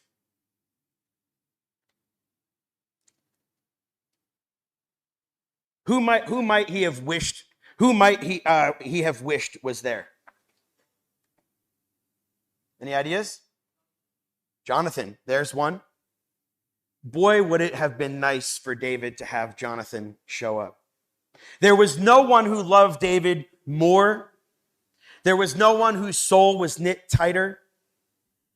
And he would have wanted nothing more than to be with his friend that gave him everything and got nothing in return. But he didn't go with him. And sometimes our friends that we wish were there are not going to be there. Life circumstances are going to take them away. They might move away. They might not be around. They might be too busy. Sometimes we can't rely on even the people that are closest to us because life, not because they forsook you, but just because life. And unfortunately, whether David could understand that or not, I'm sure a lot of times he wished that Jonathan showed up, but he didn't. Who else would it have been nice for David to have show up at the cave? Samuel. Ahimelech the priest would have been nice. But guess what? Because of David's actions, Ahimelech is also gone. How about his wife, Michal, the wife of his youth, that loved him, that genuinely loved him? What happened to her? Saul, because it was only a pawn in his game, even though she genuinely, we saw it yesterday, right? She loved David, wasn't there, never showed up, gets given to another man. So fundamentally, David doesn't have any of the people that he wishes were there, but who he does have is God. He has God, and he has his 400 men. Now, if we don't think that turned into something great, all we need to do is look at David's mighty men. If we trace David's mighty men through this period, it is unbelievable how these guys turn out. David's mighty men come from these 400 men that ultimately become 600. So we know David is gaining momentum. These are spiritual warriors that are devoted to him. They give their life, we'll look at it at the next slide, but they give their life as an offering to him. They're willing to risk their lives just like David was willing to risk his life for Israel, for the sheep. These are people that are willing to risk their lives for David, and they do. They gave their whole lives to David, much the same way that the martyrs of Jesus, loyal to him, would give up their lives as he was being chased by an unrighteous king. And it's amazing transformation. So just when you think that the people that you wish showed up are not showing up, God will surround you with the righteous. He will surround you with those who you need. And it might be people that you're mutually building up. And in this case, instead of one Jonathan, he gets 400 people. And out of that 400, statistically, it's probably not an awesome ratio, but like 30 out of 400, still pretty good. It's like 1 in 10, 1 in 12. So it's pretty good, but he gets 30 Jonathans. And I want to show you exactly why I think that. Have a look at 2 Samuel chapter 23. Now, there's 2 accounts where David's mighty men have been through. Now, people that are in Suburban, you guys just had a class on this, right? David's mighty men. All right, so we're not going to spend a huge amount of time on this, but I just want to call out just a few specific things. So turn to 2 Samuel 23.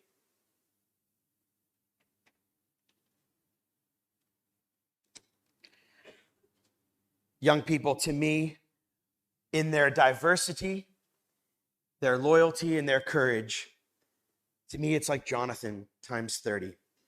And let's have a look at least why I think that's the case.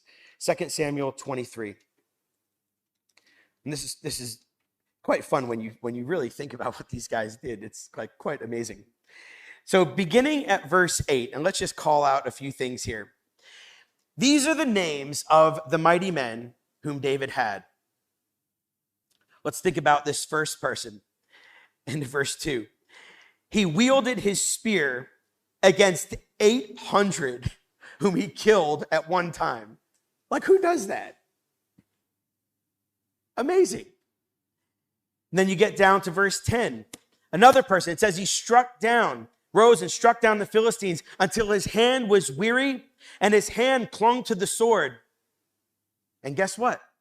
Just like Jonathan said, and just like David said, the Lord brought a great victory that day. And then you skip down to verse 12. This guy, this is crazy. If you look at verse 11, this guy, he defends like some bread.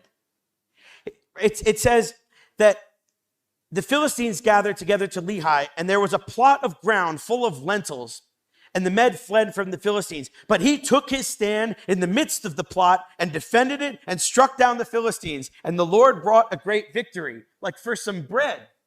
Amazing, these people. The Lord brought a great victory.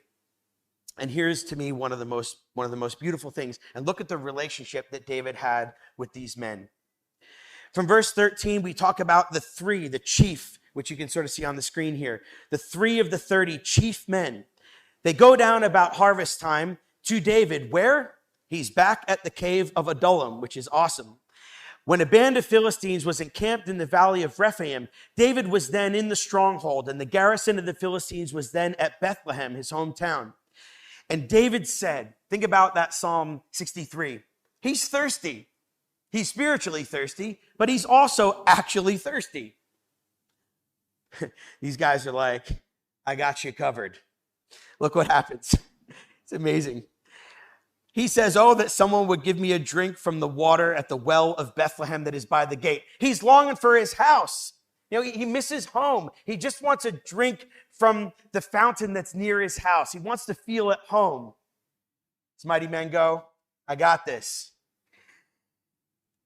It says, then 3 of the mighty men broke through the camp of the Philistines and drew water out of the well that's at Bethlehem that was by the gate and carried it and brought it to David. Remember we put it on the map yesterday? Like, that's not a short journey, right? It's not a huge long journey, but it's like 7 miles. So he goes along, these guys go a long way. They carry this water. And look at David's gratitude for these spiritual men surrounding him. Look at his gratitude and look what he does. It says, but he would not drink it. He poured it out to Yahweh and said, he breaks into praise. He says, far be it from me, O Yahweh, that I should drink this. Shall I drink the blood of the men that went to risk their lives? Therefore, he would not drink it. These things the 3 mighty men did. But it was an offering. David later on, when he's at the threshing floor of Araunah the Jebusite, he says, I will not offer unto the Lord that which costs me nothing. And so this cost that they paid, what they did, took their blood in their hands to get this drink of water.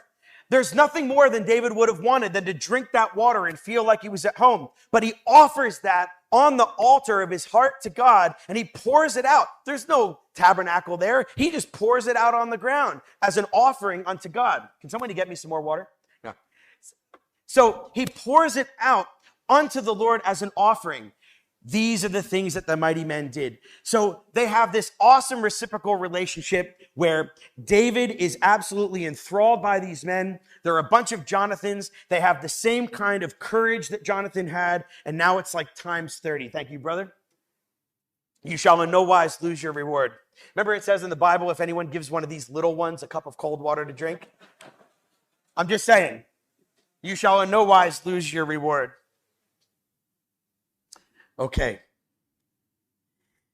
So those are some highlights from the period. It is amazing David's perspective and his self-control shown here. And it seems that David is almost preoccupied with this anointing. Perhaps it's because he himself was anointed and he had so much time to think about what the anointing means. But David would not touch Saul because he was the Lord's anointed.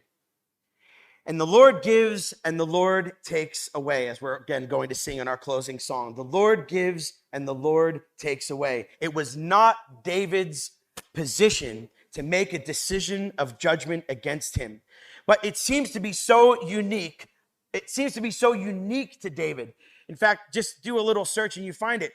The anointed is almost only ever used about David. He was the Lord's anointed. And so when twice, what you just saw on the screen was the second time, but there's two incidents where this happens. And both times, not only does David restrain, got it. I didn't do very good at English. Math, no problem. English, not good. So he restrained himself twice. And both times he's got to explain to his mighty men this spiritual perspective. They're like, what?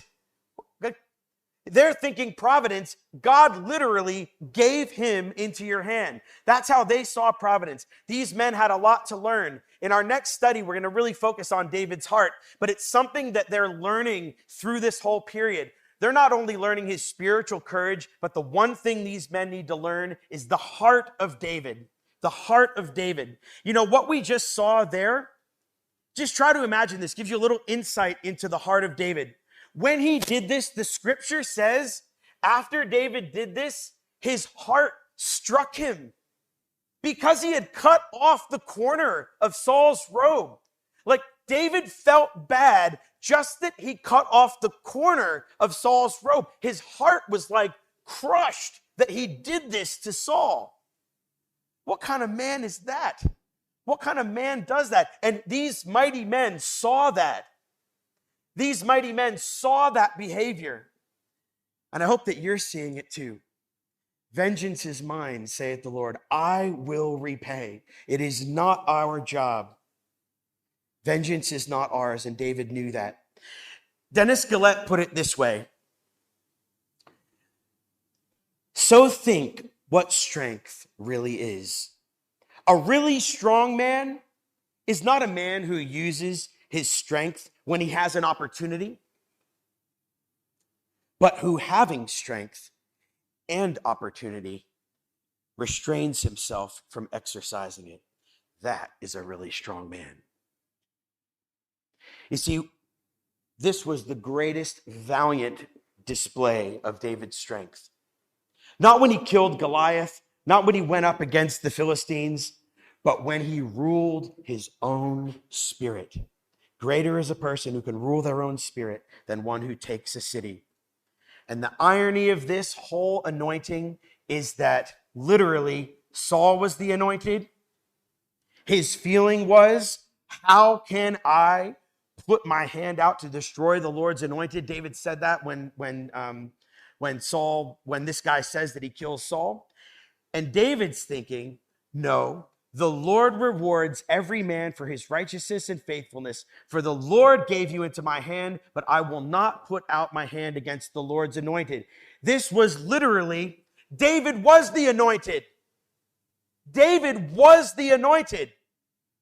And yet Saul was putting out his hand against the Lord's anointed. Yep, did that ever hit you before? So it was literally Saul stretching out his hand against the Lord's anointed, and David would not do it in return. So, young people, my prayer as we finish this class now, I just want you to think about this period of David's life, this section of David's life where he has to learn so many more things. And not only he has to learn them, but he has to share them with those with whom he has been given responsibility. This was God's choice. And unfortunately, Saul again showing that he is unfit to be king and that David was. David was the Lord's anointed. And in the next class, we're going to see him finally become king. Thank you.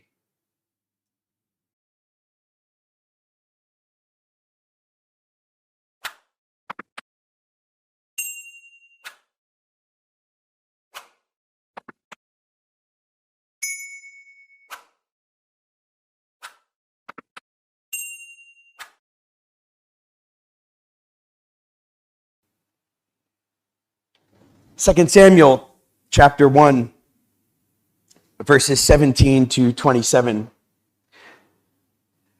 are some of the most heartbreaking words in the whole life of David. It gives you an insight into his heart. It's amazing, David's courage. For David to accept this position from God, this calling to God, from God to be a king, required him to accept that God's will was to remove not only the king, the anointed, but also his best friend, the son of the king. First of all, thank you for the people who presented the bow. That was a very beautiful start to this session. In this song that David commands to be taught to Israel, he summarizes not only his spiritual courage, but his honor. The honor in his heart to view God's anointed, not for the poor decisions that he made, but remembering him for the good ones. Just have a look at 2 Samuel chapter 1. Of course, David lamented. He lamented with this lamentation, not just over Jonathan, but also over Saul. And he wanted it to be taught to Israel and to Judah. He wanted it to be recorded because, young people, this gives us insight into the heart of David, possibly more than any other. Speaking of someone as disobedient as Saul, speaking of him in verse 19 as your glory, the glory of Israel, the mighty, referring to Saul as the mighty. He had been to Gath, but he didn't want the song sung there. The other song about David slaying his 10,000s, it was sung there. But he didn't want this song sung there. He didn't want this song to be told in Ashkelon. He didn't want the daughters of the Philistines to rejoice. This was a time of great mourning. In verse 23, this is how he describes both Saul and Jonathan, which, young people, based on everything that you know from these studies, how can a man like David have that kind of view of a man like Saul? He calls them lovely and beloved. And one of the great witnesses that David was moved by from his friend Jonathan was Jonathan's loyalty to Saul. You see, one of the reasons why Jonathan didn't come to David in the cave was because he wanted to stay with his father. Maybe somewhere in Jonathan's heart, he thought, if I leave my father, then who's going to lead him to a faithful choice? Jonathan stayed with his father, and David recognizes this in this song and says, in life and in death, they were not divided. And he chooses to remember them to being swifter than eagles, stronger than lions. And in verse 25, he repeats it. How the mighty have fallen in the midst of battle.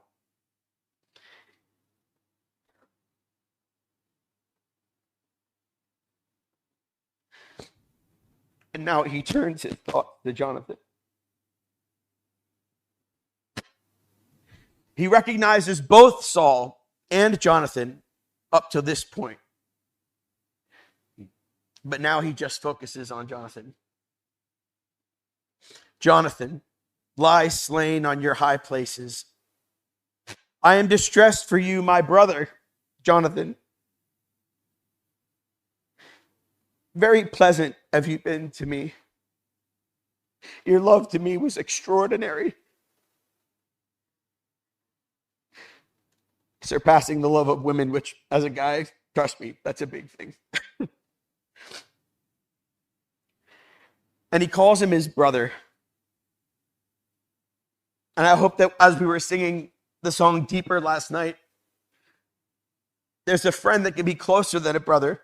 And think about the amount of times that David wasn't close to his brothers.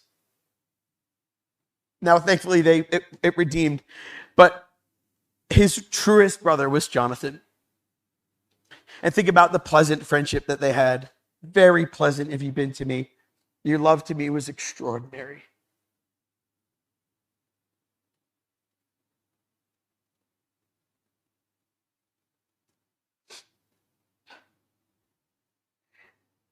And this is what he wanted the people to be taught, as we heard sung in our opening. He wanted the people to be taught the bow.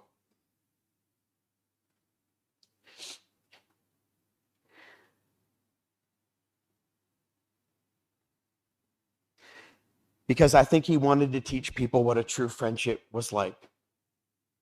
A friend loves at all times, and even a brother is born for adversity. And boy, David knew all about that.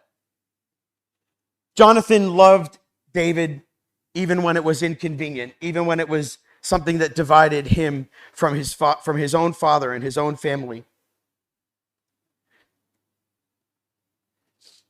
And you know, there's a friend that can even stick closer than a brother. There's a friend that's even closer than a brother, closer than family.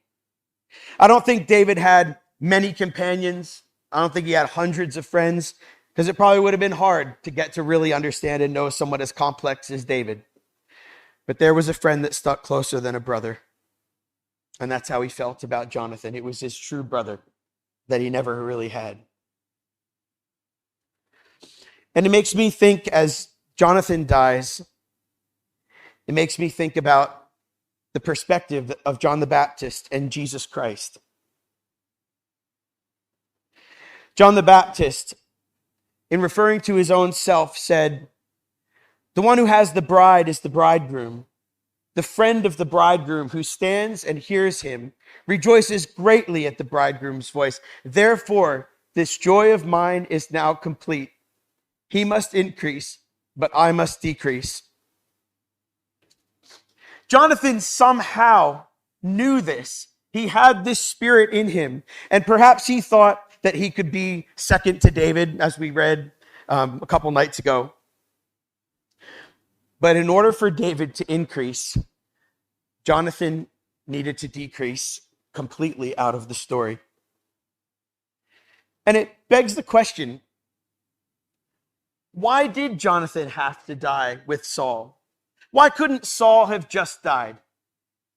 Why couldn't it have just been Saul and Jonathan remain? Well, it's an open question maybe I have for you. My thoughts are, if you think things were complicated in the kingdom, handing the reins from one family to another without another heir, just look at what happens with Ishbosheth later on. You see, I don't think that David properly could have taken Judah unless Jonathan was gone. And to me, there needed to be a complete cutting off of the family of Saul. Not so much in memory, not so much in honor. But had Jonathan remained, it might have been really challenging. How would he explain that to the people? Jonathan would have been the rightful king if Saul had died not at the same time as Jonathan. And so in God's providence, somehow God saw that Jonathan and Saul had to die together. But what a beautiful way to memorialize them in the Song of the Bow. And it's a lesson for you, young people. That's what makes some of this really challenging. Do you have the courage to honor your parents even when they are disobedient? Even when they're disobedient to God? Even when you see your parents doing something wrong? Trust me, I know. And yet somehow Jonathan stuck with his parents, thought, well, if I leave, who's going to stay? And Jonathan's honor for his father never diminished. And he stayed with them until the very end. And it's a real challenge for us to somehow keep the honor of our parents, even when they are disobedient.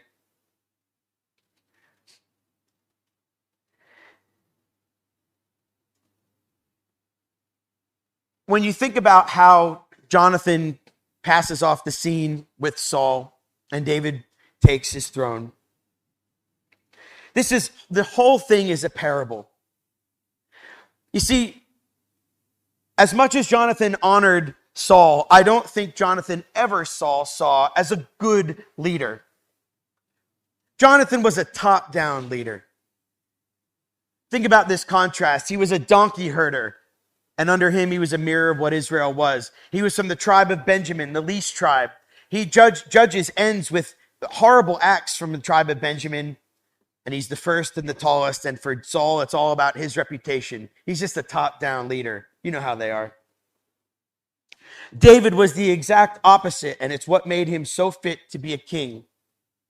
He was a bottom-up leader. He was a sheep shepherd.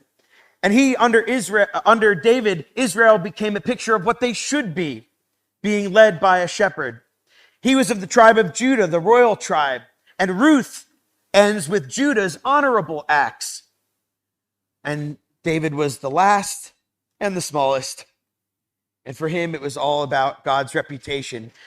So what I hope as we've journeyed through the book of 1 Samuel, I hope that as what we said on Friday night has actually come to be true for you. This is one giant contrast between David and Saul, and one giant comparison between David and Jonathan. And one more contrast that we haven't spoken about, but I think it tells so much about Jonathan's character and David's character as contrasted to Saul and actually Goliath. And it's actually their weapons. This song is called the Song of the Bow. And that is because the bow was Jonathan's weapon. Now, let's just think about this for a moment. Think about Saul. You saw in that video, as hard as it was to watch. Saul ultimately was devoured by his own sword that he wielded. And he had given one to Jonathan. And Jonathan had given that up to David. And also to his armor and to his bow. Saul and Abner's weapons, they were like Goliath's weapons. Personal fighting, face-to-face fighting, the gruesome kind of fighting like you saw in the video. Brute force was needed. You came together with blood, and it was a weapon that was wholly reliant on your ability to wield your sword, right? That's what a sword is. But think about a weapon of faith. Both Jonathan and David wielded weapons that required faith. Think about it. Both a bow and a sling. These are weapons that are for remote fighting. They're not gruesome. They're not hand-to-hand battle. They're weapons that give the destruction to God's will. They also require skill and finesse. They're not brute force weapons. It's purely a matter of physical strength. And they're both weapons that rely on faith and God's guidance to guide them exactly where they need to go. And so I love that this song of Jonathan and Saul is not called the Song of the Sword. It's called the Song of the Bow.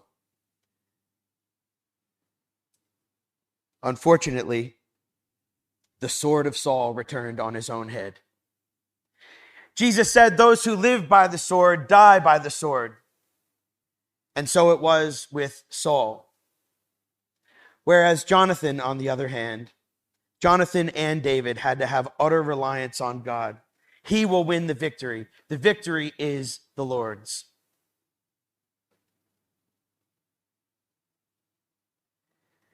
And so now David becomes king. Turn to 2 Samuel chapter 2 and the first 7 verses. And I want you to look that even in David's coronation as king, even here, he honors the memory of Saul. After this, David inquired of the Lord, "Shall I go up to any of the cities of Judah?" And the Lord said to him, "Go up." David said, "To which shall I go up?" And he said, "To Hebron." We're here. See, we ended at Hebron. So David went up there, and his 2 wives with him, Ahinoam of Jezreel and Abigail, the widow of Nabal of Carmel. And David brought up his men who were with him, everyone with his household, and they lived in the towns of Hebron. And the men of Judah came, and there they anointed David king over the house of Judah. Now watch how David's thoughts change immediately. Rather than just thinking about his newly anointed kingship, thinking about what he was going to do in his new reign, when they told David, "Is the men of Jabesh Gilead who buried Saul," it was the men of Jabesh Gilead who buried Saul. David sent messengers to the men of Jabesh Gilead and said, "May you be blessed by Yahweh, because you showed this loyalty to Saul, your Lord, and buried him. Now may Yahweh show the steadfast love and faithfulness to you, and I will do good to you because you have done this thing. Now therefore, let your hands be strong and be valiant, for Saul your Lord is dead, and the house of Judah has anointed me to be king over them." So David is going and he's gathering more sheep. He realizes that under the loss of their leader, they're going to need a shepherd. They need a new leader. And David is going to stand in that gap. And he's going to become their king. Now remember, David, if he could choose, David would not have chosen to be king. I don't think he desired to be king. The only reason David becomes king at all is because they rejected God himself as their king. Think about Israel at this time. Think about their misplaced trust in man. They said, "Oh no, there should be a king that will be over us." That way, why? Because they wanted to be like the nations, that our king may judge us and go out before us and fight our battles. The real king, just hark right back to study number 1. The real king was God. And David rose up in the place of God. Think about it. When David struck down the Philistine, he said, "You come to me with the sword and spear and with a javelin," right? These are face-to-face, hand-to-hand combat. "But I come to you in the name of Yahweh of hosts, the God of the armies of Israel, whom you have defined." And what was his desire? What was David's desire by winning this battle? His desire was not for his own glory, not that he could take the reins as the king. No, but he wanted that all this assembly may know that it is that Yahweh saves not with sword and spear, for the battle is Yahweh's, and he will give it into your hand. Just think about one of David's sons, Hezekiah, sons, who took up this same spirit. Another king in the line of David. With him is the arm of flesh, but with us is Yahweh our God to help us and to fight our battles. And the people took confidence in the words of Hezekiah, the king of Judah. And so David leaves this legacy that he's there in the stead of God. He's acting not on his own behalf like Saul, who was only concerned about himself. He is acting on God's behalf. It's Yahweh's battles, and David is just an instrument in his hand. And that is why I believe, young people, I believe that all the way back in our very first study in 1 Samuel 13, when you think about what God was trying to do, he wanted to remove completely the king of Israel at that time, and he wanted it to be replaced with someone who would bear the fruits. That's exactly what happens in Jesus' day when the King of Kings comes along. It wasn't what they were looking for. The King of Kings comes along, and Jesus said in his parable, "The kingdom of God will be taken away from you and given to a people who will bear its fruits." Remember, young people, what's given can be taken away if we fail to show good stewardship of what God has given to us. And he takes away the kingdom from Saul and he gives it to someone who will bear its fruits. And so he does still today. God is looking for people who are willing to take up that role of a leader. And if we don't steward that leadership, just like Christ says in Revelation, "I will remove that lampstand from you." So what was it that now David is king? What were the things that David has learned over this whole period? He's being forged into a different kind of king. Here are some of the things that I thought. He's learned bravery through the things that he has experienced. He's learned loyalty. He's been able to express passion. He's been able to exhibit commitment. He's shown incredible amounts of integrity. He's shown us how to rely on God and rely on his friends. He's also shown contrition when he's made a mistake. He's shown how to be pastoral as the true shepherd of the sheep. He's shown a heart of compassion. He's learned patience. And ultimately, he's learned how to have hope. God had to forge all of these things in David. They weren't in him when he was in the fields of Bethlehem with those few sheep. God needed to bring him into this world to teach him and forge him into the king that Israel needed. Let's look at how David's thoughts come out later in the Psalms. Let's look at Psalm 21, verses 1 to 7. Look at the character of this man. Look at how he thinks about his kingship. And look at it as a contrast to Saul.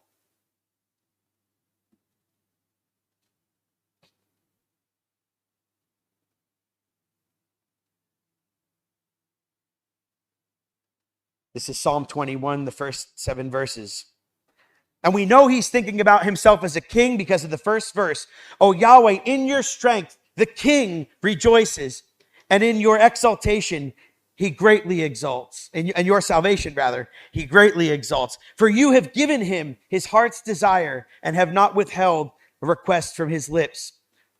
For you meet him with rich blessings, and you have set a crown of fine gold on his head.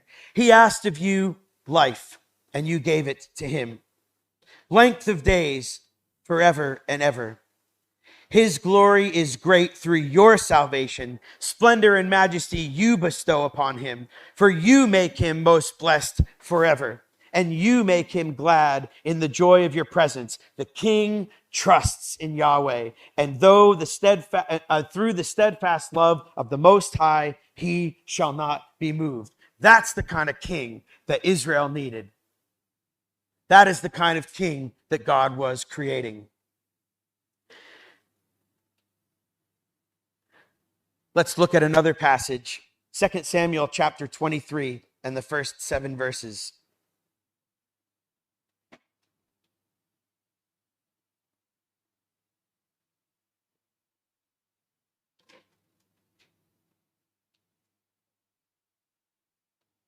I'm very sorry, everyone, that I've been like a blubbering mess up here. I hope that's not been too distracting for you. 2 Samuel chapter 23. Again, the last words of David, but we're going to take them in their completion now. First 7 verses again.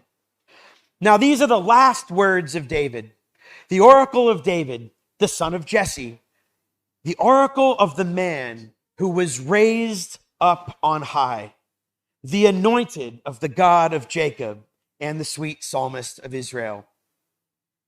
And this is how David reflected on his whole life. The Spirit of Yahweh speaks by me. His word is on my tongue. The God of Israel has spoken. The Rock of Israel has said to me, when one rules justly over men, ruling in the fear of God, what is he like? What is that kind of leader like? Well, it's a beautiful little bit of poetry here. What is that kind of leader like? He dawns on them like the morning light, like the sun shining forth on a cloudless morning, like rain that makes grass to sprout on the earth. Where did he see that? Probably in the fields, feeding his sheep as a shepherd. And he's reflecting back on the beginning of his life as a shepherd. And he remembers awakening the dawn after he wrote a song. And then he remembers looking out on the dew of the grass, and he said, a ruler of God looks like that. And in verse 5, he reflects on his own house. For does not my own house stand so with God? For he made for me an everlasting covenant, ordered in all things and secure. For will he not go up to prosper all my help and my desire? But worthless men, he's now thinking about worthless men, are all like thorns thrown away, for they cannot be taken with the hand. But the man who touches them touches the arms himself with iron and shaft and spear, and they are utterly consumed with fire. And then off goes the story of his mighty men. You see, David had a sure promise of his kingship. God said In Psalm 89 that we looked at in the very first study, once have I sworn by my holiness, I will not lie to David. His offspring shall endure forever, his throne as long as the sun before me. Like the moon, it shall be established forever, a faithful witness in the skies. The reflection of David's own son, Solomon, he knew exactly what the kingship of David was all about. It wasn't about David and the dynasty of David. It was about Yahweh's throne. Now Yahweh has fulfilled his promise that he has made. For I have risen in the place of my father to sit on the throne of Israel as Yahweh has promised, and I have built the house for the name of Yahweh, the God of Israel. It was not to do with the dynasty of David. It was all about the throne of Israel that the Lord had promised. And that's exactly what comes up in 2 Samuel 7. Just flip over to 2 Samuel 7. Have a look at verse 12.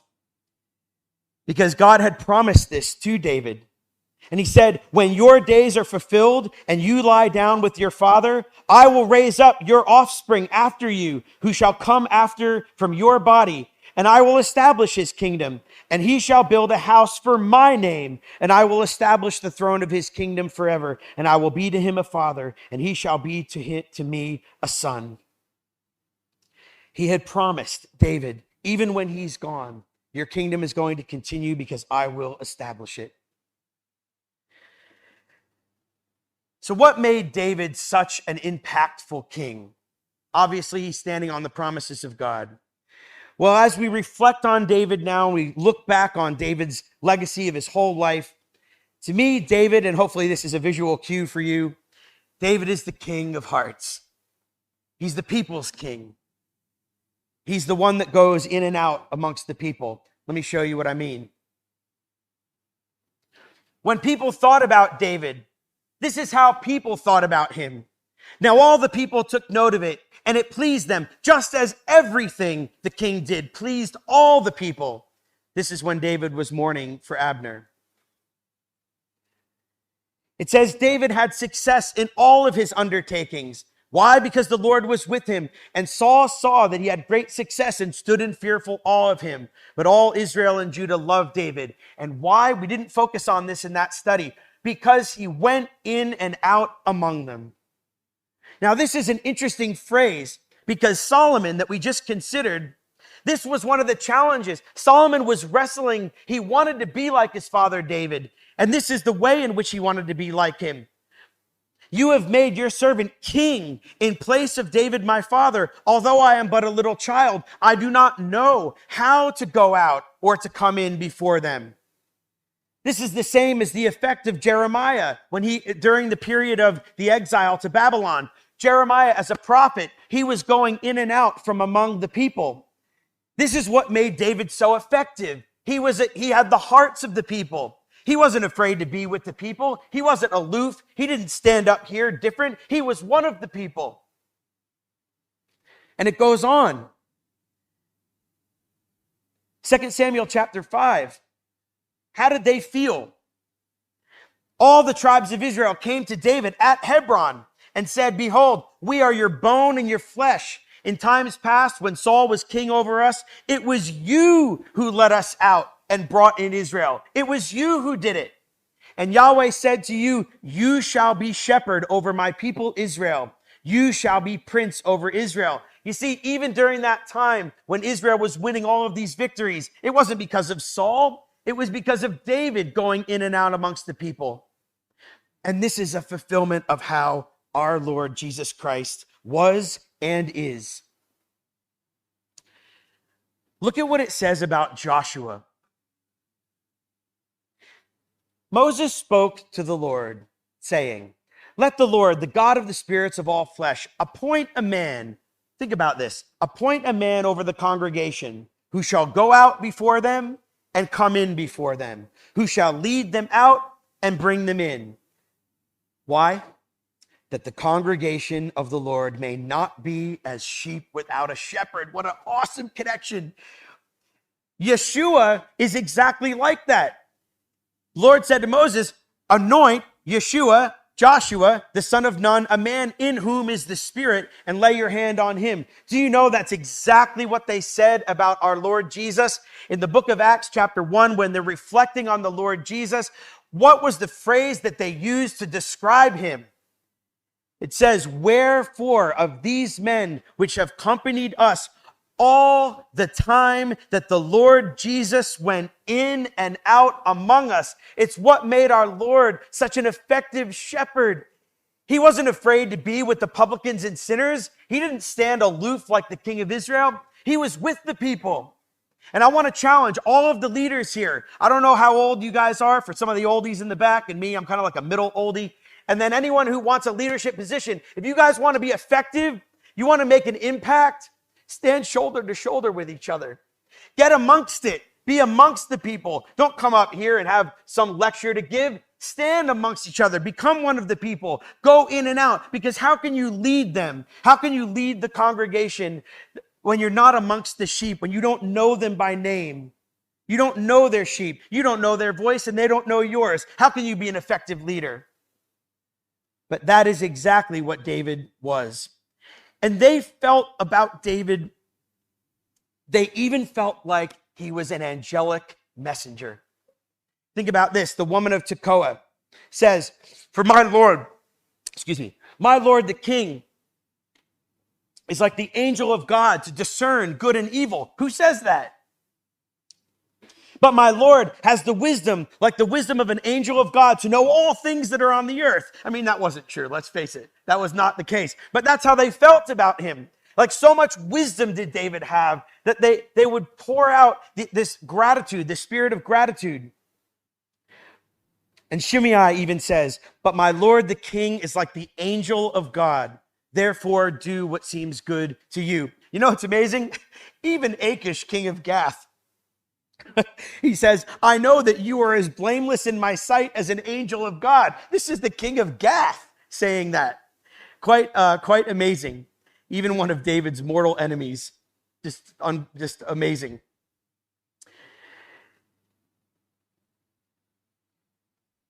And one person that's very special, connected to David's life, also has this view. When you look at 2 Samuel 9, and you look at how David honored Jonathan, he honored him in looking after his son. Remember, Jonathan had a son. I'll just read this verse here. Jonathan, the son of Saul, had a son who was crippled with his feet. He was 5 years old when the news about Saul and Jonathan came upon Jezreel, the death of his father and his grandfather. And his nurse took him up and fled. She fled in haste and fell, and he became lame. And his name was Mephibosheth. When Mephibosheth came before the greatness that was David, he felt very self-conscious around David. He felt like he couldn't be in David's presence. He says, for your servant is lame. And maybe that's like you and I today. But look at his view of David. He didn't appreciate the slander of David. And he says, he has slandered your servant, my Lord the king. But my Lord the king is like an angel of God. Therefore, do what seems right to you. Young people, I'm hoping that maybe as you leave from here, you might consider that even you, to somebody's life, you might just be an angel that appears for a moment in someone's life, just at the right time, when they don't feel worthy, when they don't feel appropriate, when they don't feel prepared. And you might have an opportunity like David to carry someone to the table of the Lord, where you know you don't belong. Mephibosheth knew that he was lame and he didn't feel worthy to be at the king's table. And every Sunday morning, that's us. We all come lame to the Lord's table. But David honored his son, his friend Jonathan, by saying, you are going to sit at my table and I'm going to take care of you. I'm going to look after you despite your being lame. That's the kind of king this king was. He didn't discriminate. He didn't care. He looked in honor, first of all, on Mephibosheth for his own statement and his own faith, but even more so to honor his friend Jonathan. What an amazing, amazing king this is. So I'd like to finish by trying to wrap ourselves all the way back to the beginning as we think about David as a shepherd. Turn to 2 Samuel chapter 7, verses 8 and 9. You're probably already there. Just a little bit earlier in the covenant to David.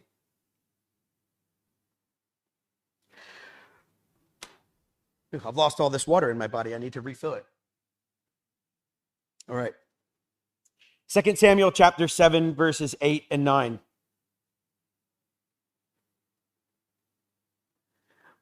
Now therefore, thus you shall say to my servant David, thus says Yahweh of armies, I took you from the pasture, from following the sheep, that you should be prince over my people Israel. And I have been with you wherever you went. You see, God had a transforming hand this entire period, this whole arc in David's life. God was with him everywhere. Remember Harry Tennant said, the everywhereness of God? God had been with him everywhere. Whether it was in the fields of Bethlehem or in Hebron, God had been with him everywhere. And he made his covenant with the shepherd king. Now, I want to contrast that as we think about our Lord Jesus and what this means for us. Guys, we don't have David anymore, but we will. We actually have the greater son of David now, who will ultimately take his throne. And I just want to turn to Ezekiel chapter 34 as we think about the greater son of David and his kingship. What will that be like? Well, it's not going to be like Saul, and it's not going to be like all of the disobedient kings. In the first 6 verses of Ezekiel chapter 34, talks about the shepherds of Israel. This is a reference to the leaders of Israel. And it says in verse 2, the shepherds of Israel who have been feeding themselves, should not shepherds feed the sheep? You eat the fat, you clothe yourselves with the wool, you slaughter the fat ones, and you do not feed the sheep. The weak you have not strengthened, the sick you have not healed, the injured you have not bound up, the strayed you have not brought back, the lost you have not sought, but with force and harshness you have ruled them. And so they were scattered. There was no shepherd, and they were scattered, and they became food for the wild beasts. David was not going to have a kingdom like that. He saw what things were like under Saul, and he knew that people were not strengthened and they were weak and they needed to be built up. And that is exactly what's going to happen in the kingdom age. Have a look at verses 20 to 24. A prophecy about our Lord Jesus Christ. It says, therefore, thus says the Lord Yahweh to them, behold, I myself will judge between the fat sheep and the lean sheep, because you pushed to the side and with shoulder, and you thrust at all the weak with your horns, and you have scattered them abroad. And God says, I'm not going to have my people deal with that. I will rescue my flock, and they shall no longer be a prey. And I will judge between sheep. I will judge between sheep and sheep. And verse 23 says, and I will set up over them one shepherd, my servant David. And he shall feed them. And he shall feed them and be their shepherd. And I, Yahweh, will be their God, and my servant David shall be prince over them. I, the Lord, have spoken. You know, young people, the Lord Jesus said about you, he was thinking about you when he said this. He says, fear not, little flock. It is my Father's good pleasure to give you the kingdom. And he knew all about this. If God so clothes the grass, which is alive today, and tomorrow is thrown into the oven, how much more shall he clothe you, O ye of little faith? And you know the rest of the passage. Young people, the true son of David is the truest shepherd there is. Will you today, young people, go under the guiding staff, the guiding rod of our Lord Jesus Christ? He will bring you into safe pasture. He wants to feed you and make you dwell in safety.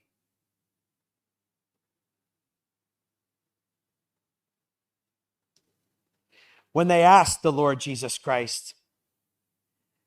They said, how can they say that Christ is David's son?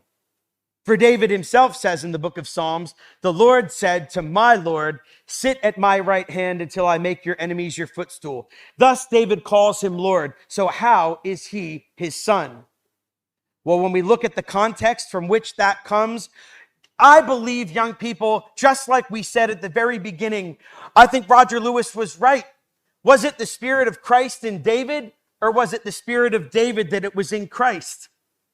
David, through the eye of faith, knew all about his Lord. Look at how many times it describes your. All of those yours refer to David's Lord. His God was going to appoint his Lord one day, and he saw him through the eyes of faith. Can we be sure of this? Absolutely. In the book of Acts, we know that David knew all about Christ. He knew about his greater son, and he looked forward to that day in 2 Samuel 7, where he knew that the covenant was forever. He knew that that couldn't describe Solomon, and as Solomon's reign went on further and further, it became very clear that that covenant in 2 Samuel 7 was not primarily about Solomon. It had to be about David's greater son, who in that great genealogy would one day become the shepherd of God's people. It says about this Jesus, talking about God raising him up from the dead. We know that it's talking about Jesus, and it says, for David says concerning him, I saw the Lord always before me, for he is at my right hand, that I shall not be shaken. Therefore my heart was glad, and my tongue rejoiced. My flesh also shall dwell in hope. Did David see our Lord Jesus Christ? Did David see Christ at his right hand? This passage appears to say that David saw through the eye of faith his greater son, and it gave him confidence to not be shaken, and gave his heart gladness, and his tongue rejoicing, and his flesh also shall dwell in hope. Young people, I hope that when you look, for those who are in Suburban, I hope that when you look at your logo from this time forth, you will look at the logo of Suburban and you will remember that is the Star of David, young people. David is the example. He is the benchmark.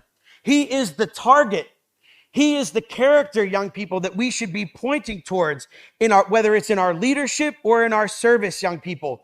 We need to think about that. And I think we have an opportunity every time we go to a Suburban event or click on an Instagram or a YouTube link. I hope that we have a chance to understand that this is the benchmark. When we look at David, he is the benchmark. And Denga showed me this yesterday, and I thought it was quite amazing. He is so much the benchmark that he is pretty much even eclipses mentions in the Bible of even our Lord Jesus, the greater son of David. This is how big David is. And I hope that through this weekend, you guys have been encouraged about that. I hope that you guys have seen that David is someone who's like you and could be inspiring to you. And I hope that in looking at David, we've all been able to see our Lord Jesus. He was the benchmark. He was the benchmark against how all kings of Israel would be measured.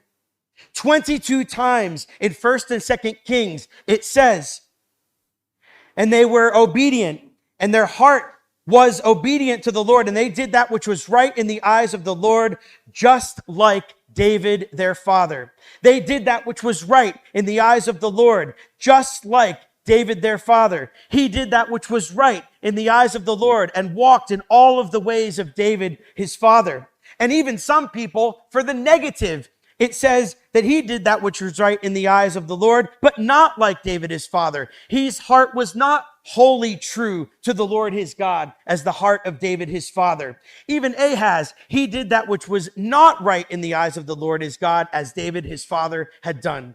So young people, David is the bullseye. He is the absolute bullseye of everything that we should be shooting for. He is the epitome of what it means to be a king. But he wasn't perfect. David was not perfect. He was the epitome of the ideal king. Tim Mackey put it this way. The biblical author saw the God of Israel work in David's story in unique and important ways and made him stand out among all of Israel's kings. The stories of David weren't preserved and crafted merely out of historical interest. The story of David's humble origins came to epitomize the ideal king, a ruler who wasn't exalted over Israel by human expectations or standards. And that's why, for the rest of David's life, young people that we didn't cover, you're going to go through the rest of his life and you're going to see he had many faults. Think about this. It says that David's heart was wholly true to the Lord his God, as the heart of David his father. Sorry, this is about Abijam. Nevertheless, for David's sake, the Lord his God gave him a lamp in Israel.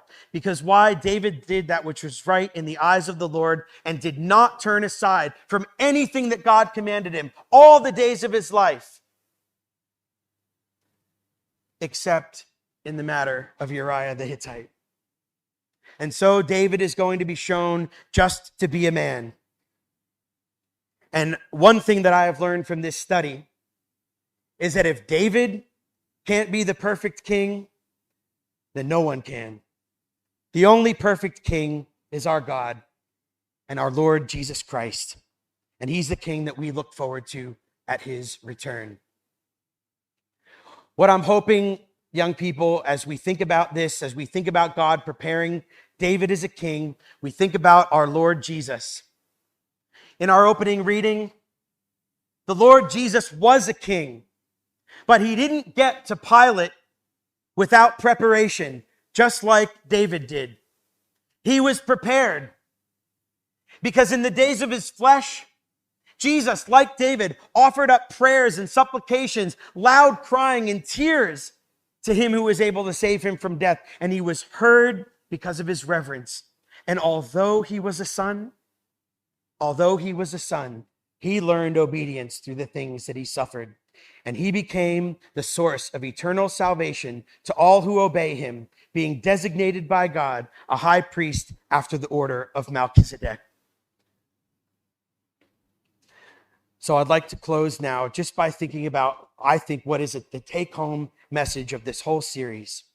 And that is, we strive to have a heart like David's. We want to have a heart that's available to God. We want the fingerprints of David on our own hearts. We want to have the heart of God, young people. We want to be entwined with the heart of God. We want to be on the same page as God. We want to have the same feelings as God. And I hope that you guys can be in touch like David with your emotions, that you will let yourself become emotional like David, connected with God. I want you guys to be able to say that you love God. How many times do we say, I love you, Lord, in our prayers? Can you say it, or does it feel awkward? Young people, David had a multifaceted heart. And I just hope that our take-home message is that we want to have a heart like David. It's multifaceted, like a beautiful jewel that it was crafted into. And just like someone crafts a beautiful diamond, God was crafting that shepherd boy into a king that was the prototype of our Lord Jesus. His heart was, teach me your way, O Lord, that I might walk in your truth. Unite my heart to fear your name, and I will glorify your name forever. This was David's legacy, and it was our Lord's. Walking before God, not with a half heart. They were all in. Walking before God with a whole heart. And our Lord Jesus, who like David, did not do his own will, but did all of God's will. From Acts chapter 13 that we opened with. He did all of God's will, even if he wasn't perfect. And our Lord Jesus did all of God's will, even to the giving up of his own life for our own. David served the purpose of God in his own generation. And I hope, young people, that David has served his purpose in your generation this weekend. May you, young people, like David, allow God to give a new life to you, maybe to transform you from whatever lowly position you feel like you have, to make your hearts fit for the courts of a king.